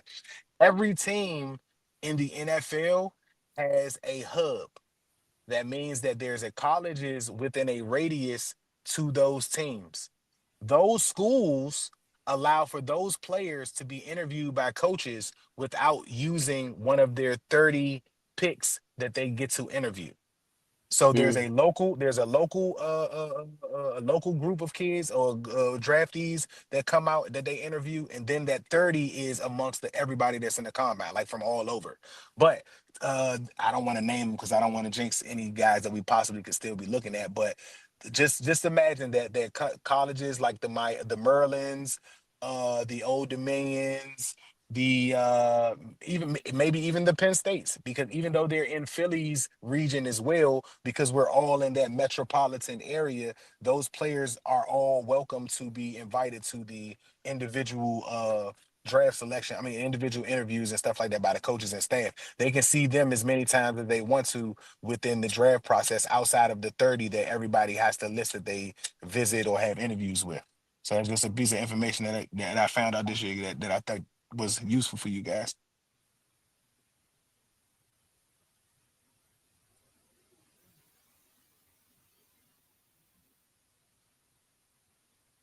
So, Ro. Yeah. That wide receiver that me and you looked at. Yeah. He came to the pro day and he came to the local. Like that's one of those guys that was at the local day. Oh, the guy that I just named out? No. When me and you did our evaluation of the players and stuff, that wide receiver that you looked at, I didn't want to say his name and stuff. Okay. Okay. From the school around here. The pick is in for the Pittsburgh Steelers. They picked Caleb Johnson with the running back from Iowa. The running back from Iowa. Leo is going to go off. That is a great fit for them. That's a great fit for them. No lie, bro. Yes. No lie. He's a good back, bro. He's not as fast as RJ Harvey, but he's a stronger back. He's a stronger back. He's got good speed with him too. He's a good back. I think that's a really good look for Mike Tomlin and the Steelers. Yes, indeed. Especially to get him this far, to get him this late in the draft. That's a good pick. It's a good pick. Yes, indeed. So I mean, I can't get mad. They getting their backs. Hey, Scatterbo is still on the. I don't care if we get him in. If he don't get drafted, as long as he on the roster, I don't care if we can get him. I would be happy. That'll be an amazing draft for me. With what they got, they can add Scatterbo. I'm gonna be all happy. Hey, bro, and guess what? Maurice Jones-Drew, I just watched his Jones this morning. Maurice Jones-Drew did a running back draft ranking. Yeah. Guess where Scatterbo landed? Where? Number 3. Dang. He's got him higher than anybody else. He could be the steal. That's what I'm saying. If you get him now, that's a steal. Genty. They had Genty up there, and they had Travion Henderson up there as the number 2 back because of run blocking. The Kansas City Chiefs select Noel Williams, cornerback from California. Okay. 7 interceptions last season, led the FBS. That I did not know. Those are all yours.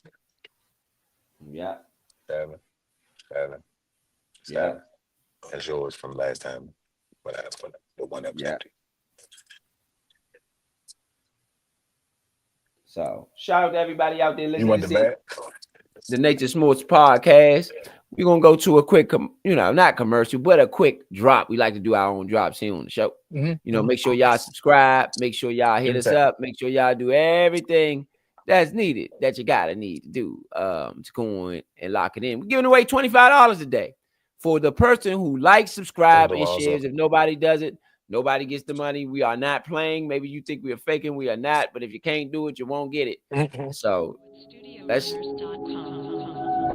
YouTube/@TheNatureDC. Subscribe today.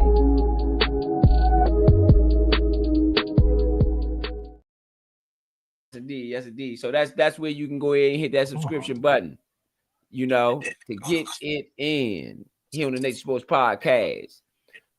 So far, we've had a number of just picks and a number of players who just doing their own. Definitely doing the thug dizzle today, man. The GMs out there working hard, trying to get it in.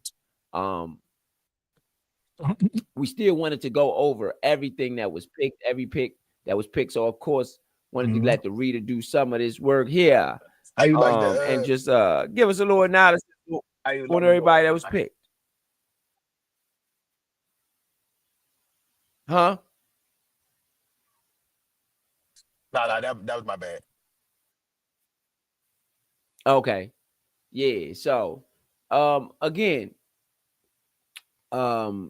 let's go over. I want to go to the NFC East. Let's try to go to the NFC East. See what everybody did. Dallas Cowboys. Tyler Booker. They picked Tyler Booker. He is, I think that was what their last pick. Or I guess that was the first rounder, 12th overall. Tyler Booker, 6'5", 321 from Alabama, the offensive guard. And this is what ESPN had to say about Booker. If this is the side. Well, yep. See what they had to say about. No, this is not the side. See what he got to say about Booker.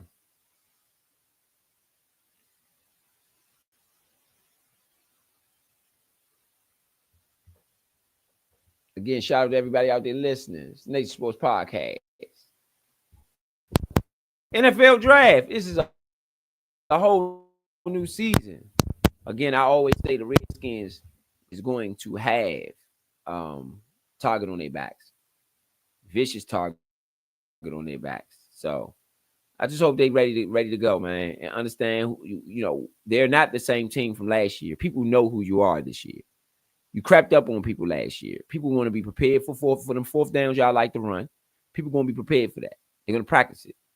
So with the Dallas Cowboys first round selection, it's the analyst, the ESPN analyst, what they had to say on that. Without further ado.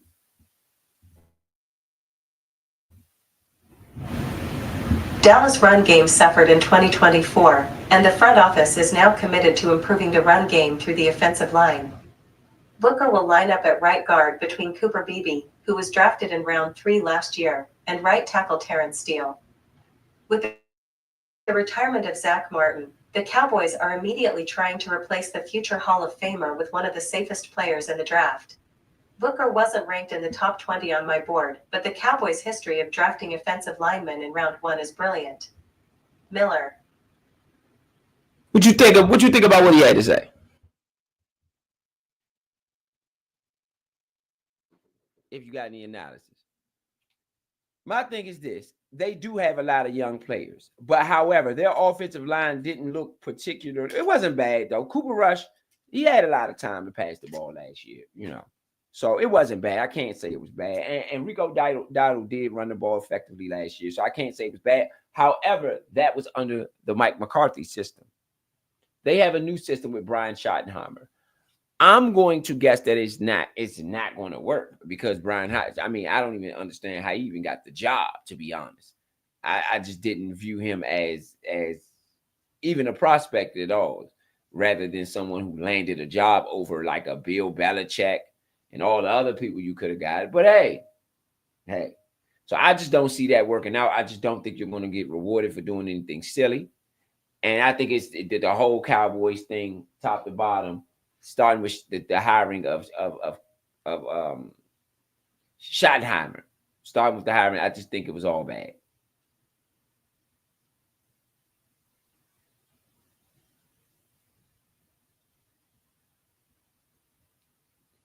So I think this will follow in those footsteps of it being all bad.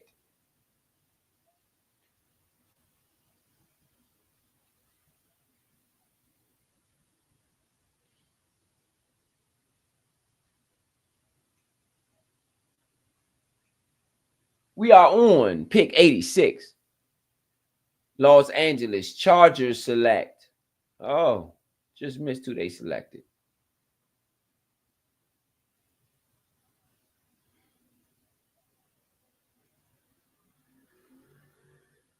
This third round is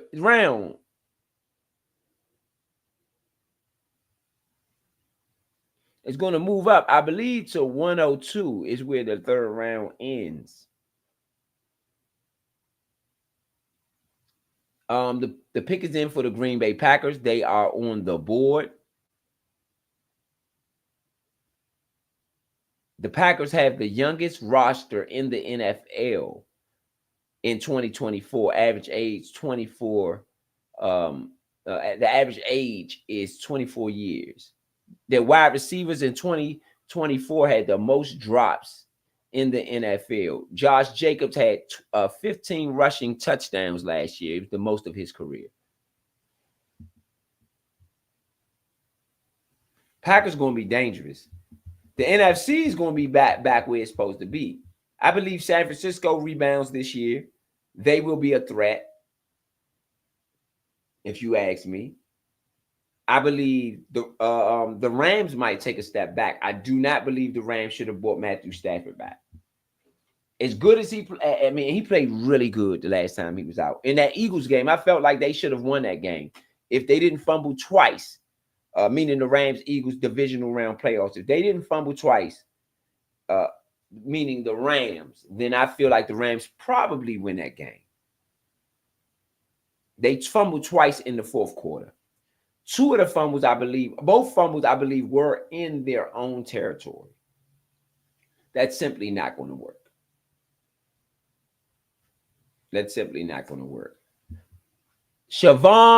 Shavion Williams, wide receiver, TCU, is the pick for the Packers. With the 87th pick in this year's draft, the Green Bay Packers select Shavion Williams from TCU. 611 receiving yards and 6 touchdowns in 2024. So he did do something. They had 25 drops, so I'm not mad at them getting a receiver, meaning the Packers. They led the league in drops last year, so I am not mad with them getting. I am not mad with them getting a wide receiver. They needed it.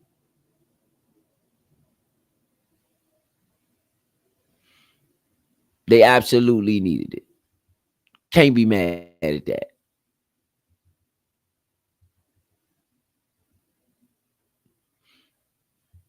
Okay, so the Carolina Panthers is on the clock.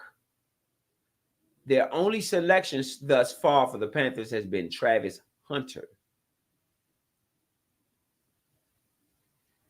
So, shout out to everybody out there listening. Make sure you like, subscribe, and comment for your chance to win $25, 25 big ones. I get it. You might don't need it, but nobody has done it thus far. So if you do it, you're probably going to win the money. Whomever is listening. And if nobody is listening, that is on y'all. I hope nobody wins the money. The money will still go in the pot. And somebody will win both this money and last money if nobody wins this money. Like, subscribe, and share.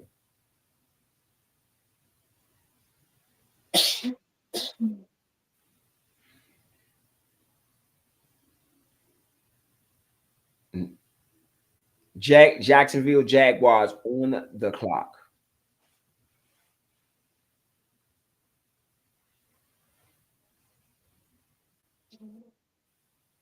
The Packers selected Shavion Williams, the wide receiver from TCU. He looks good though. He looked good. He should add something to. He should give them a little something. I will say that. And the pick is in. It is.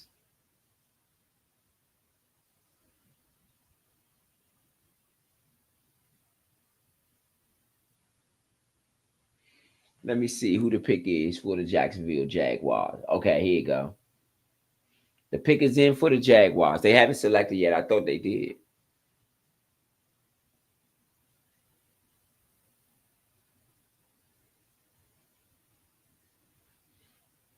Yes, indeed. Yes, indeed. Yes, indeed. The Jacksonville Jaguars selected Marcus Membo and Jared Wilson in the second round.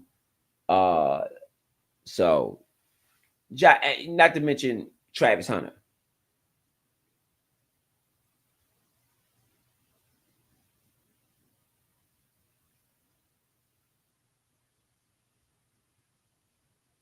Yes, indeed. Yes, indeed. So you got Jacksonville, Cal Kennard.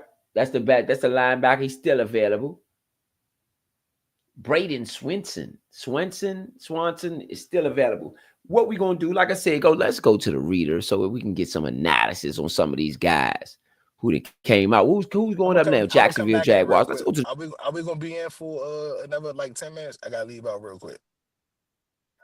Yeah. Absolutely. All right, I'll be right back. All right.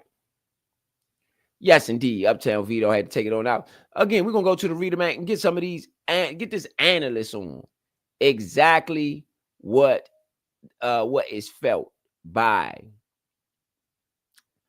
some of the teams that's out there. And what ESPN had to say, at least. Let's see. So this is Jacksonville Jaguars on the clock. Let's see what ESPN had to say about the Travis Hunter pick.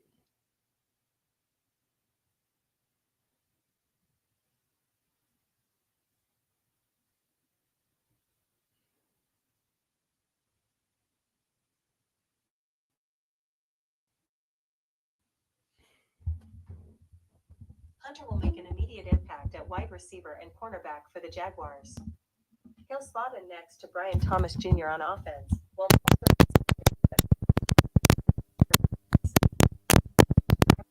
will be telling as Jacksonville needs help on both sides, but his playmaking ability.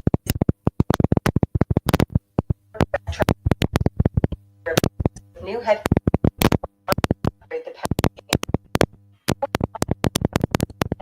receivers. Miller. Yes, indeed. Yes, indeed. I'm gonna run that back one time because Lord knows what I was doing over here with the microphone. Couldn't get it all together, baby. We're gonna run that back one more time. No, we'll go to the next one. Let's get some more analysts.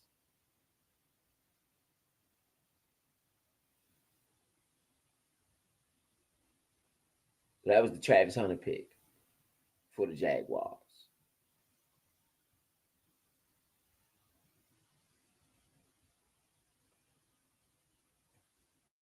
Oh, they did not have a second round select. Oh, yes, they did. Caleb Rainshaw.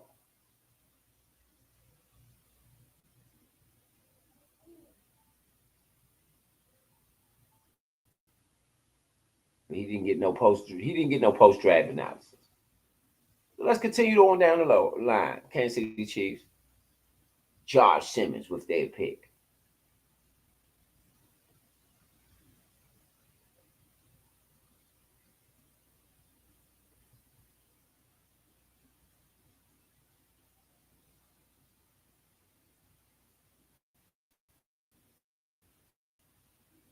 In conversations with a Chiefs source today, they said Simmons was a dream target but assumed he would be long gone when they came on the clock.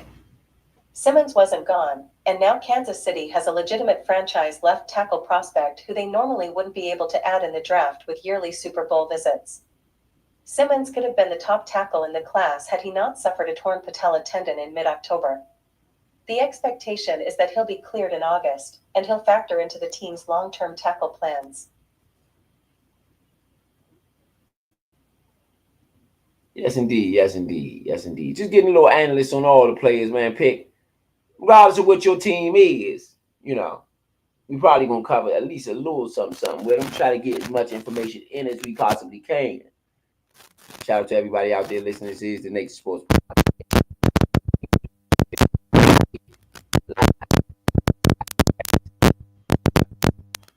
Coming to it.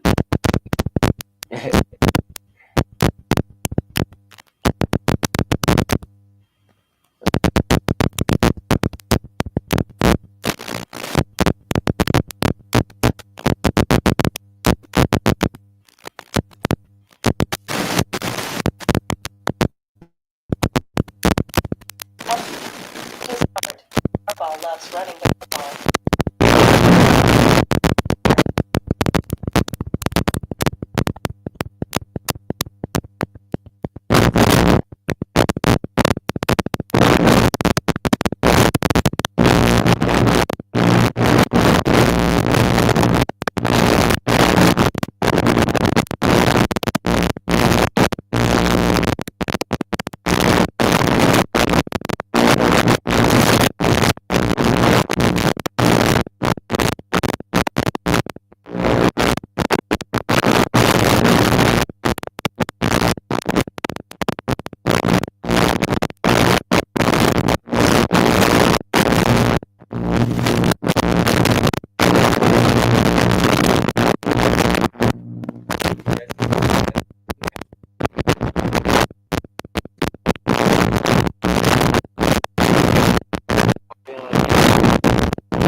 Which represents a great value for the Raiders at this spot.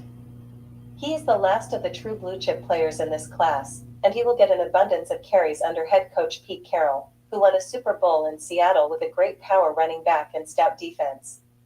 Janty has Rookie of the Year potential thanks to his awesome all-around game.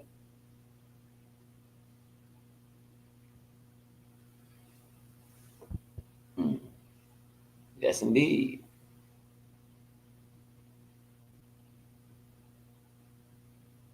On the Miami Dolphins.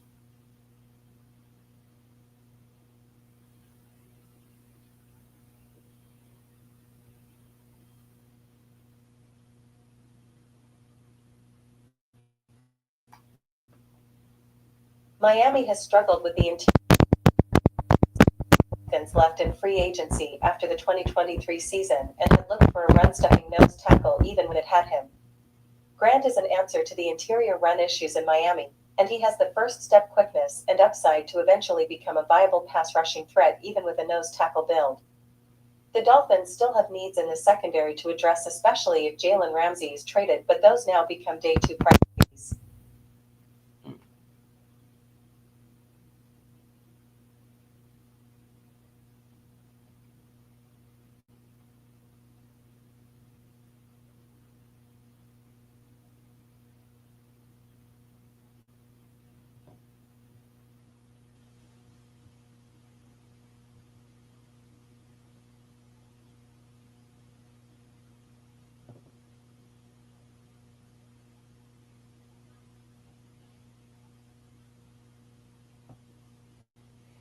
3:33.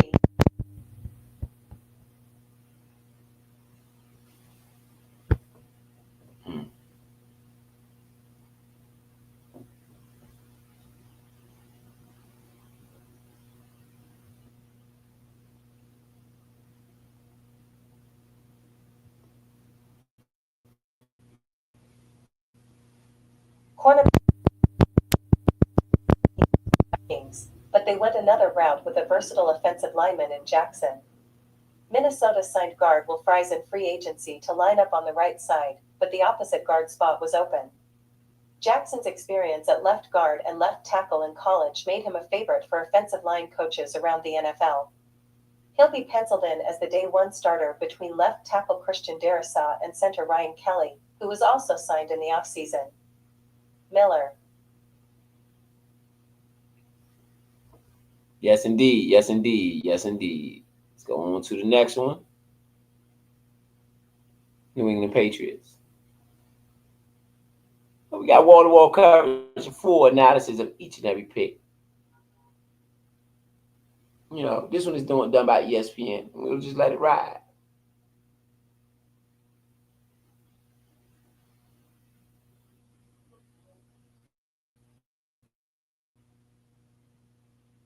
Protecting quarterback Drake May was always the biggest priority for the Patriots early in this draft. They were 31st in pass block win rate last season, 50.9%. Campbell's toughness, instincts, and agility at left tackle make him an ideal candidate to immediately step into the fray after being a 3-year starter in the SEC. Campbell was my number 2 offensive lineman behind Texas' Kelvin Banks Jr., but he's a good fit for New England's vision under new offensive coordinator Josh McDaniels. Absolutely. Absolutely. Let's go to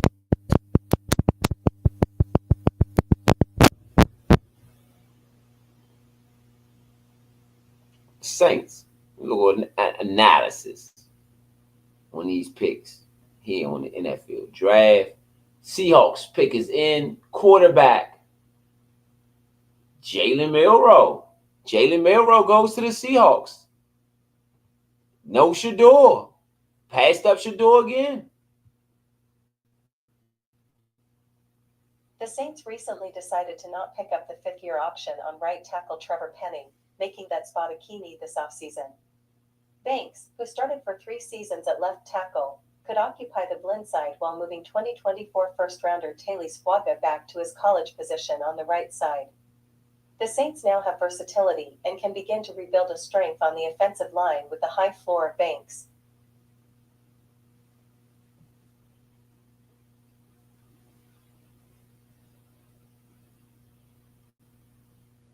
Absolutely, absolutely. Abdullah Carter went to the Giants. Let's see what they had to say about Abdullah Carter. Line doing that, baby. Post-draft analysis. The Giants' biggest need isn't at defensive end, but having a strong pass rush is increasingly important. Carter can see the field on early downs as an off-ball linebacker and move to a pass rusher role on 3rd down, similar to how the Cowboys used Micah Parsons during his rookie season.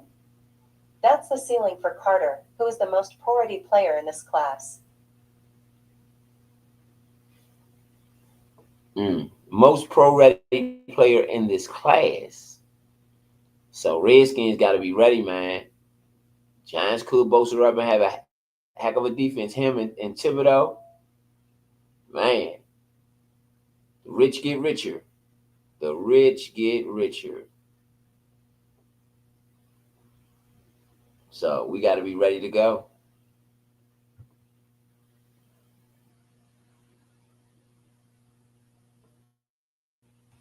Post-draft analysis. 1 year after selecting left tackle Olu Fashanu, the Jets shore up the other side of the offensive line with a plug-and-play right tackle in Membu. A smooth mover with tons of upside, Membu will give Coach Aaron Glenn the type of strong run-blocking offensive line he has talked about building in New York around quarterback Justin Fields and a talented backfield. My number 10 prospect and number 2 ranked tackle, Membu is a smart value.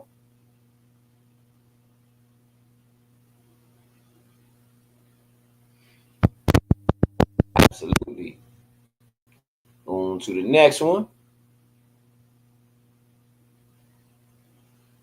Eagles first round pick, Jahad Campbell. Let's see what they had to say about Campbell right here.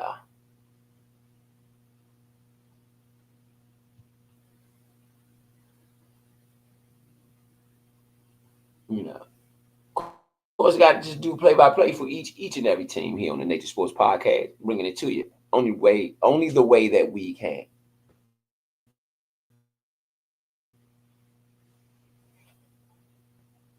They've done it again. The Eagles lead the league in being patient and letting good players who are great defensive fits fall down the board. With a slight trade up from number 32, Philadelphia gets a speedy linebacker who will excel in a role very similar to the one linebacker Zach Bond played in 2024. Campbell can play stack backer, rush off the edge, or operate as a spy in the run game. His ultimate role will depend on his physical development, but the Eagles once again steal a top 15 player in the class. Still a top 15 player in the class.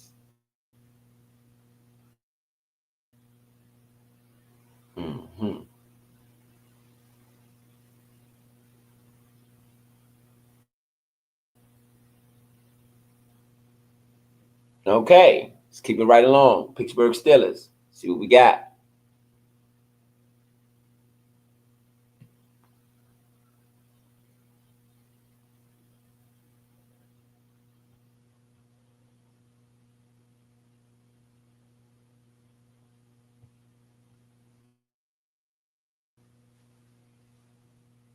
Post-draft analysis. Despite a need at quarterback, the Steelers also entered the draft with questions along the defensive line. This is a team that traditionally spends early resources in the trenches, and it goes that route again. Harmon is able to play any technique along the defensive line and does so with a violent disposition. With Cameron Hayward nearing the end of his heir apparent as the Steelers attempt to stop quarterbacks Joe Burrow and Lamar Jackson in the division. Absolutely. That's what I said yesterday. I think I said Casey Hampton. I meant to say Cameron Hayward. So, listening to the reader ain't bad. I meant to say yesterday Cameron Hayward, not Casey Hampton. I said Casey Hampton. Hampton, I believe, was the old guy for the Steelers defensive tackle. But no. Cameron Hayward is the replacement. Absolutely 1,000,000% on point with that analysis. Let's keep it moving right along. Seattle Seahawks.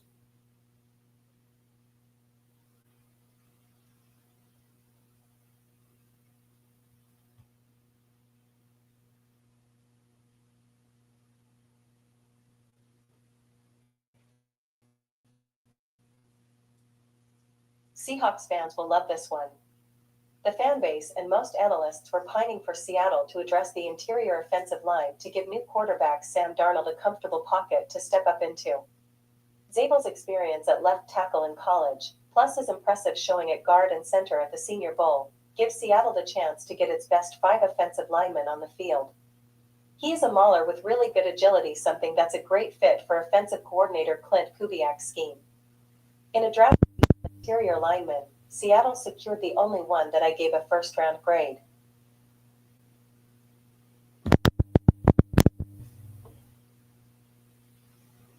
Yes, indeed. Seattle Seahawks seem to be doing big things out there.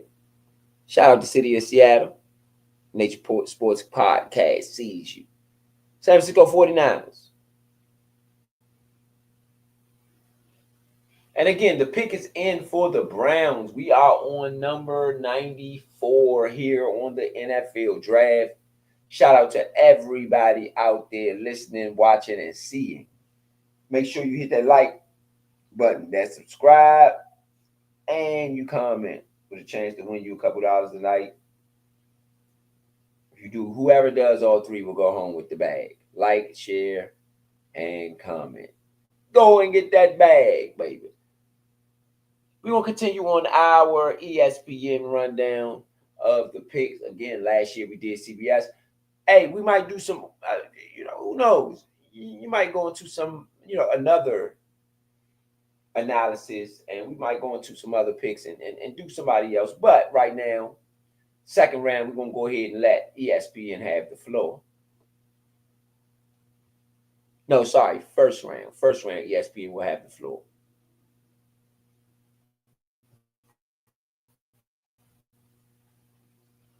As soon as the 49ers hired Robert Saleh as defensive coordinator, it became obvious that the defensive line would be around one target, especially true once all three top offensive tackles came off the board in the first 9 picks. Williams has an elite ceiling but has to get healthy. If he can do that, he's tailor-made to play as a 4-3 defensive end opposite Nick Bosa and even align at times at defensive tackle. With former second-round pick Drake Jackson not developing into a starter, Williams will see the starting lineup fast.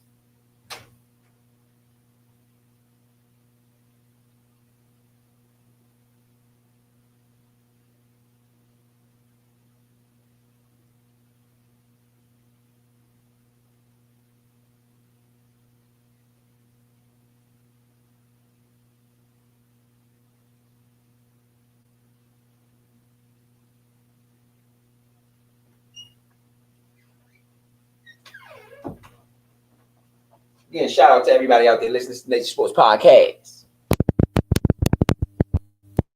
And that was right now, New England Patriots are on the clock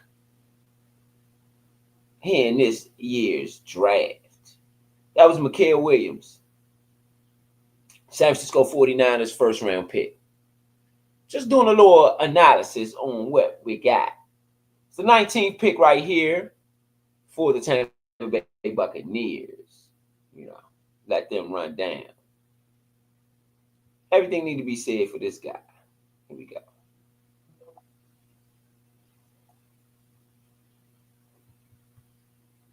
Let's go. Post-draft analysis. 2/21.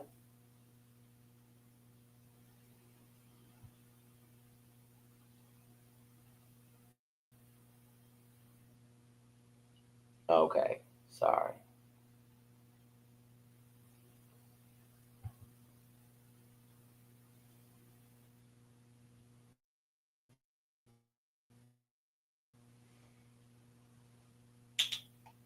The Buccaneers have a great duo at wide receiver, but Mike Evans and Chris Godwin are nearing the ends of their brilliant careers. Adding a proven slot receiver in Egbuka rounds out the trio for 2025 and gives them a future with Egbuka and Jalen McMillan forming the nucleus of the team's passing game for years to come. With Godwin missing 10 games last season and entering his age 30 season, this pick could be about the present and the future. Miller. Exactly what I said. Literally. This was about Godwin. Godwin has been the story for Tampa Bay most of the offseason. So there's no surprise there. Cameron Ward. Let's see what they had to say about the Tennessee Titans. Cameron Ward. It's the first overall pick. And this year.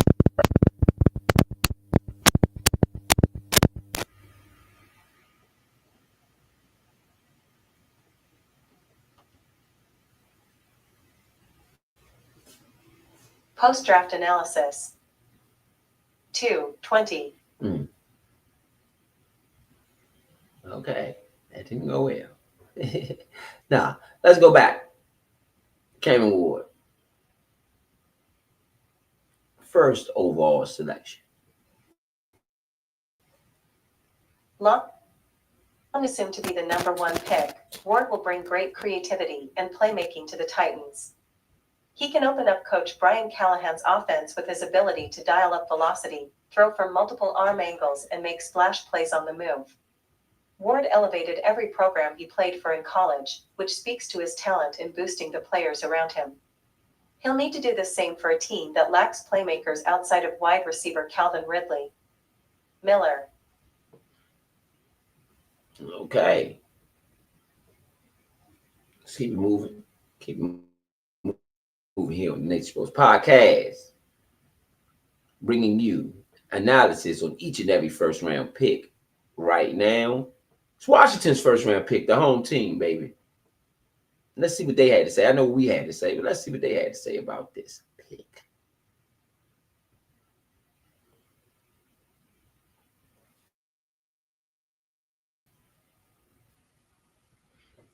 One of the biggest offseason moves was Washington's trade for left tackle Laramie Tunsil, securing a position of need and protecting quarterback Jaden Daniels.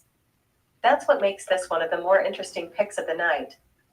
Connerly was a left tackle during his time at Oregon, but there were teams that believed his physical skills and lack of play strength could mean a move to guard. He could challenge left guard Nick Allegretti if the team does make that move to put him inside. Miller. So ESPN feels we're gonna put him on the inside. What you think about that? Can you hear me? Yeah, I can hear you. I don't think it's bad. If you're thinking about upgrading where Allegretti is, and I don't think Allegretti played bad, but if you think about upgrading Allegretti, Wiley, even though definitely a penalty player, you know what I'm saying, who got penalties and stuff like that, I believe he played better this year than he did last year. He did not give up 10, 11 sacks like he did the first year, which was horrid. I definitely didn't know he did that much, but that was horrid. This year, he got hit with some penalties that definitely hurt the team at a few instances, but he didn't give up as many as many sacks, and that was important for Jaden this year, especially. And if we can get, like I said, think about the Eagles, bro, how they move up front. And remember, I said that low key, like through my man Rico from Street Scores, shout out to Street Scores, because I'm a big fan of that from that guy's work as well. He said that excuse me about that, guys. He's how I found out that Connerly used to play running back. You know what I'm saying? Even if he was when he was younger, not in Oregon or nothing like that. But just for someone to be 6'5", 321 with the skills or even the eyes to be able to play that position. And like I said, from being a former quarterback, bro. You know what I'm saying? I know from being a former cornerback. Like, just certain things come with playing a position. And if you grow in size, it doesn't necessarily change the ability, that you have to do that. Like, I'd say for KD wasn't always, he's been tall all his life, but he wasn't always 7 feet. And he was a dribbler, you know what I'm saying, when he was younger. He always had a good shot, but he used to dribble. So as a 7-footer, that carried over with that skill set that makes him even more dangerous because he can handle the ball. You know what I'm saying? So Connerly being a former running back and being able to move the way he does. Remember, I said, if I'm not mistaken, he's number 1 or number 2 fastest offensive lineman in the draft. I believe he ran under a 4.9 or about a 4.9. And for someone 6'5", 321, that's pretty quick. So, if you put him on the inside, that means that we can probably see some returning of counters, you know what I'm saying? Returning of pulling guards. I would love to see something like that put into this offense because I think it now makes the passing game, it gives it another element as far as running play action behind it. Screen game, like it's a lot of stuff that I believe you can run with a lineman that can move. Yeah, I totally agree with that. 1,000,000%. Okay, so we missed on the Baltimore Ravens. So we'll go back and do the Baltimore Ravens first round pick draft analysis. This is ESPN. We let ESPN do the first round this year. Last year was CBS. This year ESPN. So let's roll with what ESPN had to say. So this is their first round pick, I believe, was Malachi Stocks. Oh, Malachi Stocks. Ravens, yeah. Sorry, Malachi Stocks. So let's go ahead and get this analysis in on Stocks.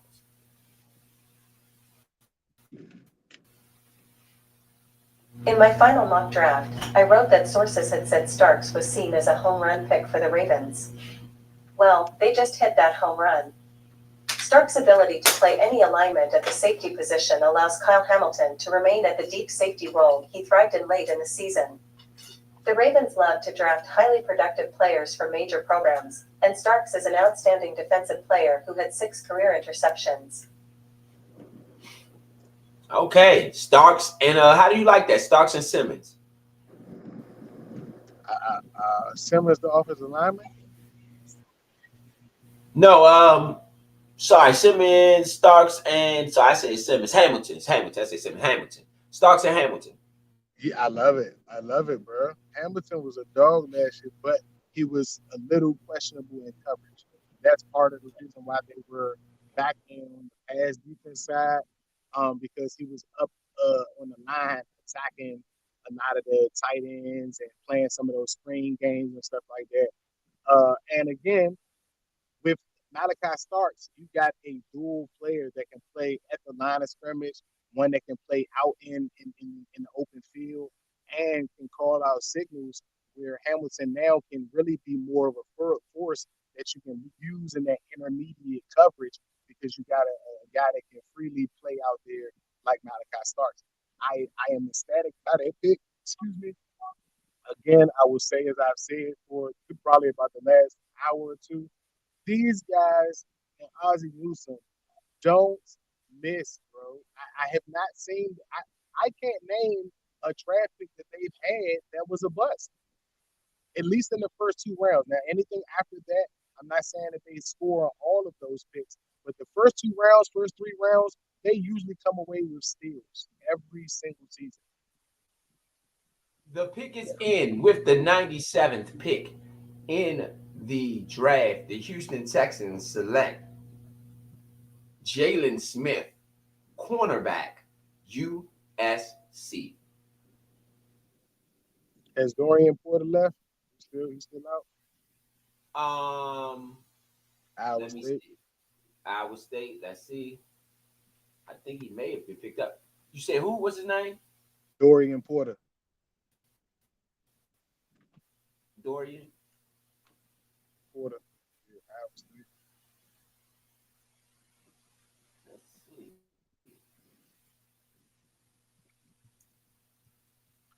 Oh, I like what the Seahawks are doing too. The Seahawks are making some good moves. Yeah. Dorian Smith, Iowa State. No. Dorian. I don't think he was drafted yet. No. Dorian Porter. Porter.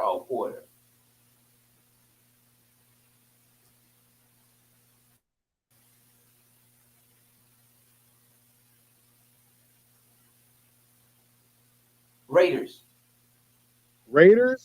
Oh, Darian Porter. God.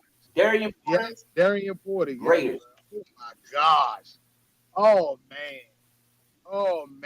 Shout out to the Black and Gray. I'm not gonna hold you, bro.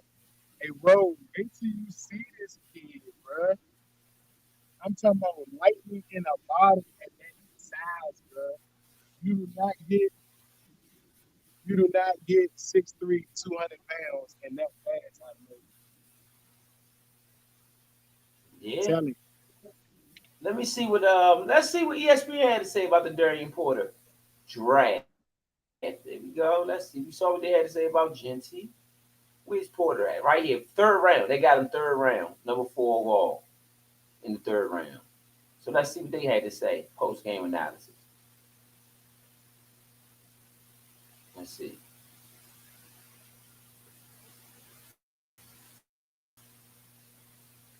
Las Vegas signed former first-round pick Eric Stokes this offseason to a 1-year deal and released Jack Jones, so corner is a pressing need, but this seems like a right position-round player pick.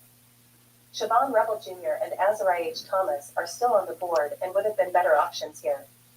That said, corner has the tools to be one of the best in this class if he realizes his awesome potential. That's what he said. That he got the potential. He got awesome potential. Rebel. But that's to your point too. You said Rebel was really good. So they said Rebel would have been a better pick there, and they said Azariah Thomas also would have been a better pick.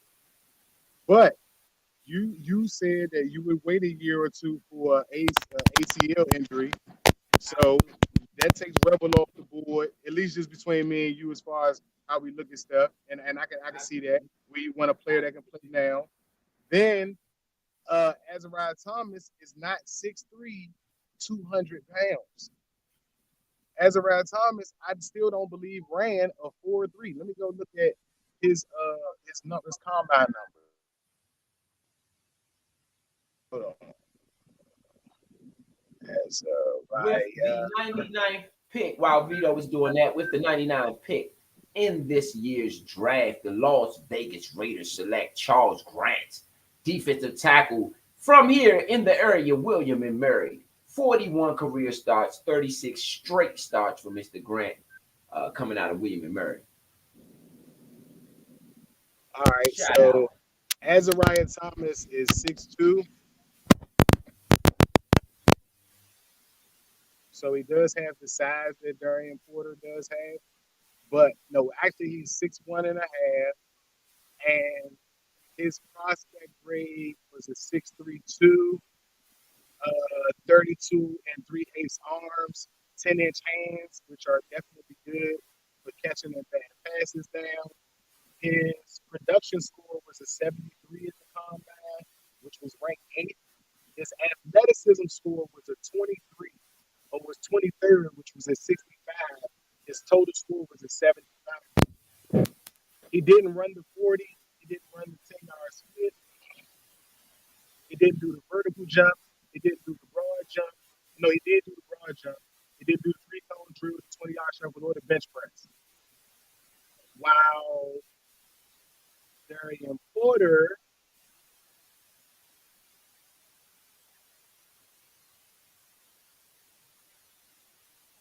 I believe did some of these. I mean, it's questionable to me, though, that they even said pick the guy with coming off the ACL should have been selected over him. I don't know about that. No, because I told just to me, and maybe to some analysts, I think Rebel would have been a first-round draft pick if he wasn't in. I get it, but still, Darian Porter is 6'3", 195, same lengths in the arms. He does have a little bit smaller hands at the 9-inch hands. He was all Big 12 honorable mention, 3-star recruit when he first came in. Or as a 3-star recruit, he was the honorable 12 mention. He's uber long, physical corner, whose surprising speed and burst of flows make him a dangerous defender when the ball is around. I'm trying to find what he did for his Wichita. But in high school, he was a kick returner and a wide receiver.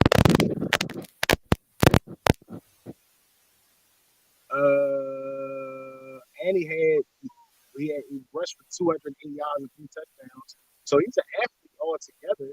That was at high school. Iowa State. He chose Iowa State. He played wide receiver for 3 seasons, bro. And then he turned into a cornerback last season. Right. So he's fairly new at the position. But that's why I said, look at how dangerous 6'3", 200 pounds is if you run a 4.3. Right. Does that mean and translate that you're going to be good and great? No. But cover 3, I think, would be a great situation for him to be able to keep everything in front, be able to use that back pedal that people, and if you look at his film, he has that, which a lot of cornerbacks today, I'm not sure why they don't, but they don't really have that. And again, at 4.3, that means that he can at least bait the quarterback into believing that he's beat and can make up that, you know what I'm saying, make up that speed. I mean, make up being beat with his speed. And being that long, you can just break up plays by accident sometimes, just being able to be in the way because of your left. Oh, yeah, and as far as the two-way player thing, we don't ever really mention Champ Bailey, but people forget Champ Bailey played receiver in college. They changed him and moved him to corner. We moved him to corner when we got him. He was a receiver in college. No, he was a quarterback in college. No, he was a receiver. He played a lot of receiver in college. When we drafted him, we drafted him as a corner. I know we drafted him as a corner, but he was a played a lot of receiver in college. Hold on, I'm gonna pull his number. He played a lot of receiver in college, if not all receiver. He played all receiver, if I'm not mistaken.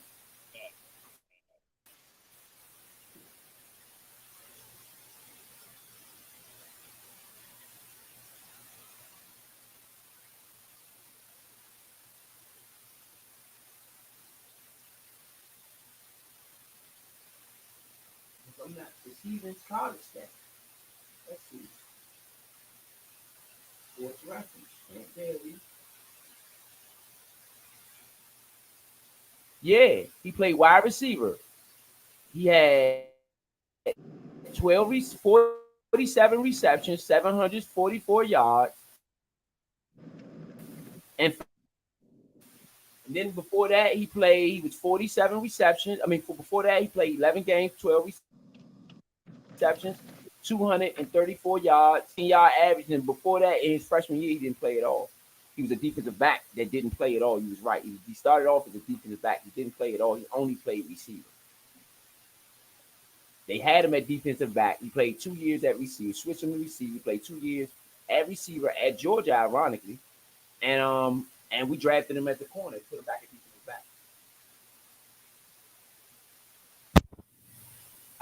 That's a good trivia for you. So Travis Hunter wouldn't be the first one doing it. Essentially. He is the first one to it. But you got to give Champ some credit there. Charles Woodson too now. Woodson too. I agree. A two-way player is special. A two-way player is definitely special. I just want people to not leave off the credit of my generation deserves, in my era. You know what I'm saying? We had 2 sport players of professional stature. Right. We had kids drafted from the NBA, from the baseball league and the football league, and show out on both of them. I said Deion, the first one to do it on both states on the same day.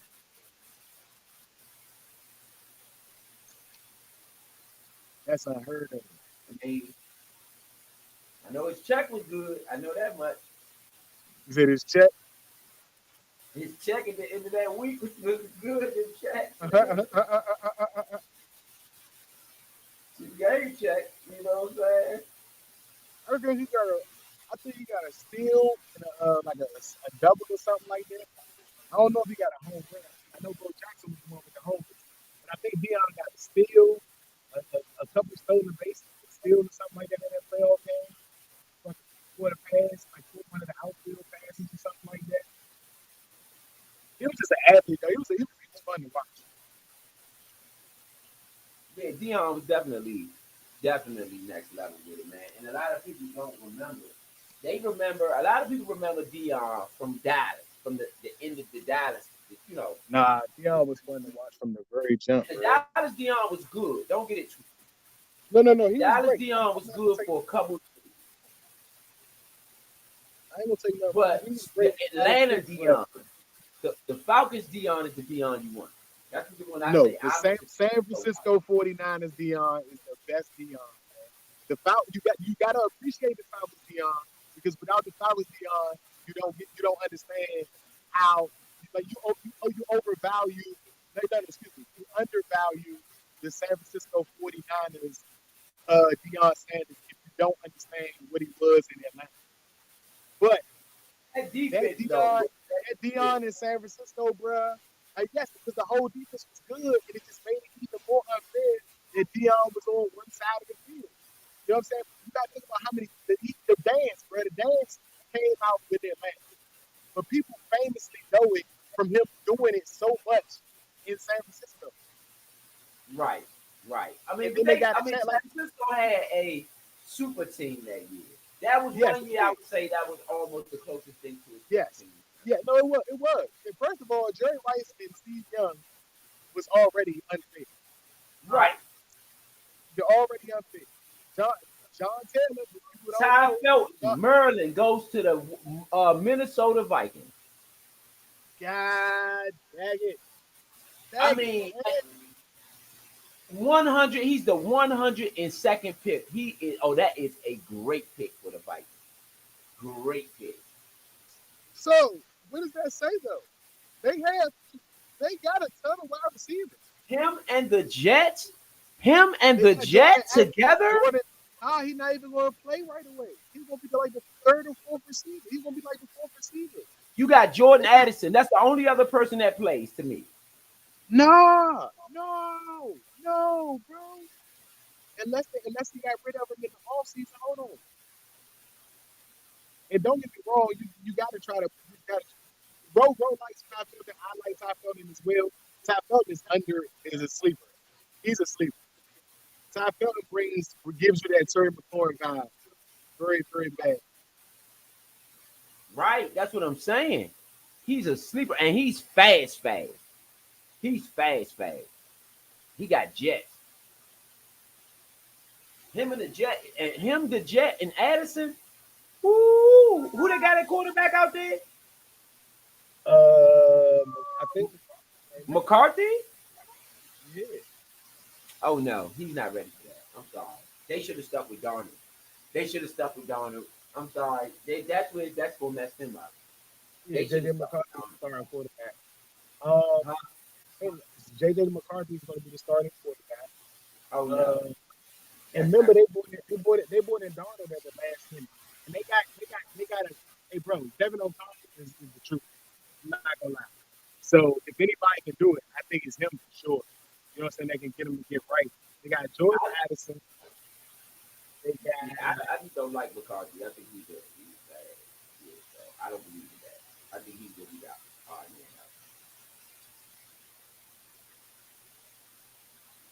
A player like Lucky Jackson, Justin Jefferson, Jashawn Jones, Terry Jones. Yeah, they needed another receiver. That's a good pick for them. So it's a great pick. It was a great pick.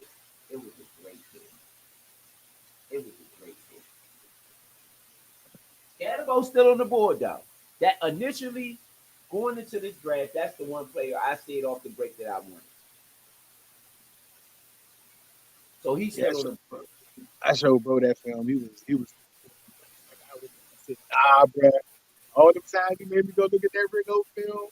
He went to go remind myself of that, to go see somebody like that. And I'm glad they're sleeping on him. But he's not fast. I don't care.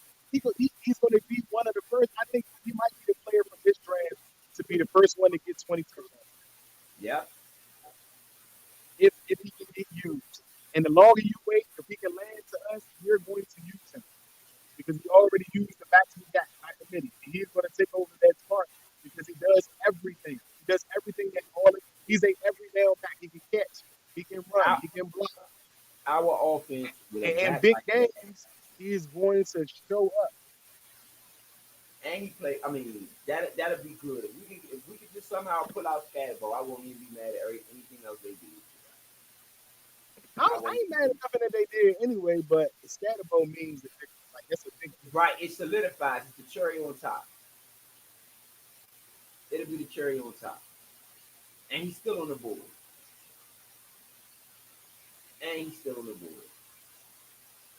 You know, so.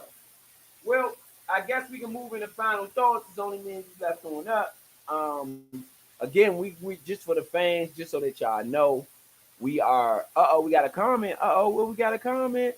Let's go. Sean said, "Let's go." Yes, indeed. Sean might be the winner. We're gonna check that out afterwards. And if Sean is the winner, we will present him with his money on the next show because I gotta check and make sure he did everything supposed to do. But shout out to everybody out there listening. We're gonna go move into final thoughts. I'm not sure if Big Son's still with us, but it's me and V. We definitely can move into final thoughts.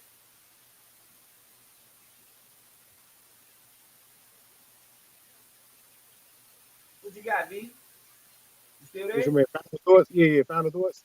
Yeah. Let me see. I'm gonna go thoroughly look at Trey Amos tape.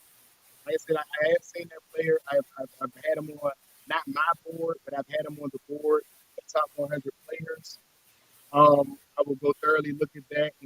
some of the fans have said, analysts have said, and see what I can see myself.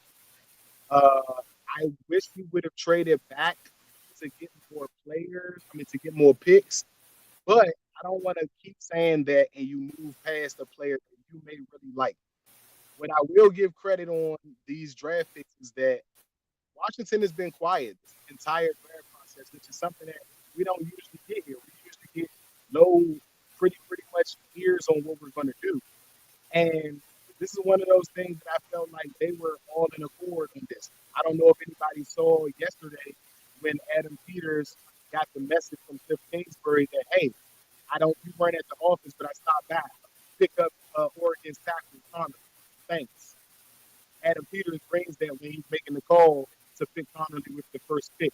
So regardless of what we feel like, these guys have an idea of what they want to do moving forward, and at least they feel like they nailed it. And if they feel like they nailed it, then I'm okay with that, because that means that at least what they're trying to do, they feel a step ahead in that direction. All right, so Washington with the 29th overall pick selected Josh Conley Jr. yesterday. Today, they selected with the in the second round, 29. In the second round, they selected Trey Amos, Ole Miss cornerback. Again, I feel like they should have went running back. They didn't have Henry, wasn't on the board. Again, how this plays out, if they get the guy that I think they should get at least, then I won't have any complaints. I mean, of course, who doesn't have any complaints when they did what you wanted them to do? Of course, you ain't got no complaints. So, of course, if they get who I wanted to get, I'm not going to have any complaints. You know what I'm saying? So, I got to wait until it all plays out before I can really give a true analysis. These guys that they did pick up, these guys seem to be really good. I haven't extensively looked at either one of them. I will definitely do that and give my full analysis on what I think about both guys. Again, in fact, we could do that in one of the film sessions coming up, the same way we did. We'll go to their worst game and really give a full analysis on what they're doing and how they bring to the table. And what Connolly and Amos. Yeah, on Connolly and Amos. Okay. Yeah. So we'll give y'all a full session of what both guys really can do, because I mean, not to be funny, it's been so far it's been really accurate as to at least what the other team saw and what we saw, and based on who they picked. So I mean, even with Shedeur not going in the first whatever amount of rounds. So that's what I was about to say. I want to give a shout out to my man Real. He said he's a big time Redskins fan. I'm saying shout out to my guy. He said verbatim, this is some BS. This is a deliberate attempt by the NFL to make an example of what caliber players they want in the league. And it's some bias SH, bro. Now, in regards to that, regardless of my bias of the player, I did say that I believe that he was a top 100 player. I do not know how this day ended, and he's not on the NFL roster. And there are teams that need a quarterback. Even if you say in the terms that it's a 17 to 20 game season, 22 if you count going to the Super Bowl, a long season, that you need to have a quarterback. A backup quarterback is just as important. Shout out to Marcus Mariota, because we definitely needed him for a couple of games last year. And to even look past the fact that, again, what I said may be what some analysts may have to say. I haven't heard any analysts say what I've been saying about Shedeur. It's just my take on how I see the NFL. But when players like Ray Zabel can be picked from North Dakota State as an offensive lineman, not taking anything away from the athlete, but when you're said to be extremely intelligent, it makes you a good offensive lineman. I.e., my man Ali Marpet that plays with the Buccaneers, who is also an example from coming from a very small school, being a very, very smart and highly intelligent player and translating into a very good offensive lineman in the NFL. Well, these other positions have to be given that same respect as well. You know, if the division in the Big Ten or the Big East, the Big Ten or the Big 12 isn't as good as the SEC, then maybe it's something that you need to do about that. if the ACC is not as good as it used to be, or not as good as one of the other divisions that's in the playoffs, then it's something that you need to do about it. Maybe limit the amount of scholarships that can go to these great teams for them to be stacking 3 or 4 players that they're holding on to redshirting, that they're now entering the portal, and now you're finding out that players are unhappy because they've been just shelled for a year or two somewhere else and they could have been getting playing time. So eventually, we got to look at, does this player have talent? Can this player play? And did they do it at a high level? Regardless of my own opinion that I've shared on the air, Shedeur did do it at a high level. Regardless of me saying he may have been a HBCU quarterback, those are all my opinions. It's not anyone else. Those are mine. But he is definitely well worth it. You don't win quarterback of the year in that division or in that conference without doing the work. And I just don't see 100 players being better than the captain of the football or the leader of the football team. Their impact is not going to be the same. You know what I'm saying? Even if they could and they can show up and they can make plays, some of these guys got drafted to make plays and make an impact but not be the guy. So I don't see why Shedeur can be one of those guys for a pick. But see, one thing we do know, and this is Shedeur, you know, if anybody listening or you might happen to run across this, Google, whatever, I would, if I could speak to him, let me say that. Let me say it like that. I would say, listen, this is the NFL. One thing we know for sure is you're going to get problems. No doubt. It doesn't matter if you're an internet kid, you're going to get something or another. Everybody does, right? And I've seen people blacklisted. Let's get Tebow. Tim Tebow was blacklisted, in my opinion. I don't think nobody can say he's not perfect. Tim Tebow was blacklisted. I mean, for whatever reason, I don't know why, but I felt like Tim Tebow was successful. He had 1 year and he went and won a playoff. So whatever it was, I think, you know, he deserved another chance. And then when he went to Philadelphia, he was really good.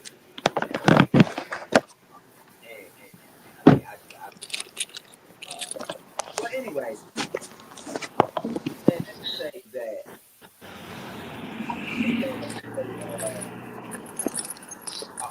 overall, you know, I'm going to get it.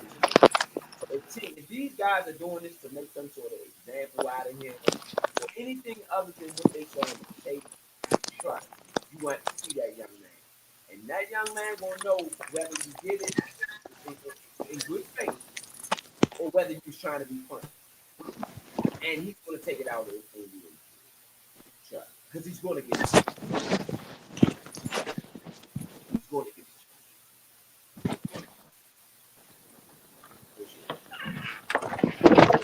With that being said, without further ado, we're going to let y'all go. Y'all drive safely, going home, do whatever it is that you got to do for the day. Tomorrow. We got what, the last 3 rounds, right? 5, 6, and 7 tomorrow. I think it's 5, 6, and 7 tomorrow. We got 4, 5, 6, and 7 tomorrow. There was only 1. It was 2 and 3 today. Okay, 2 and 3 today. This is where it get good, though, y'all. I'm about to let y'all know. This is where your team will be good. Tomorrow is where the work is done. Those last ones. That's where everything goes. So the trades, the players, the everything goes down in those things. So make sure y'all come on back here to the next podcast. As we do, we're going to give y'all analysis on each and every pick, all of them. We're going to let y'all hear what the various networks have to say and what's on their websites about the pick. So without further ado, we're going to let y'all go. See y'all tomorrow for day 3 of this NFL draft.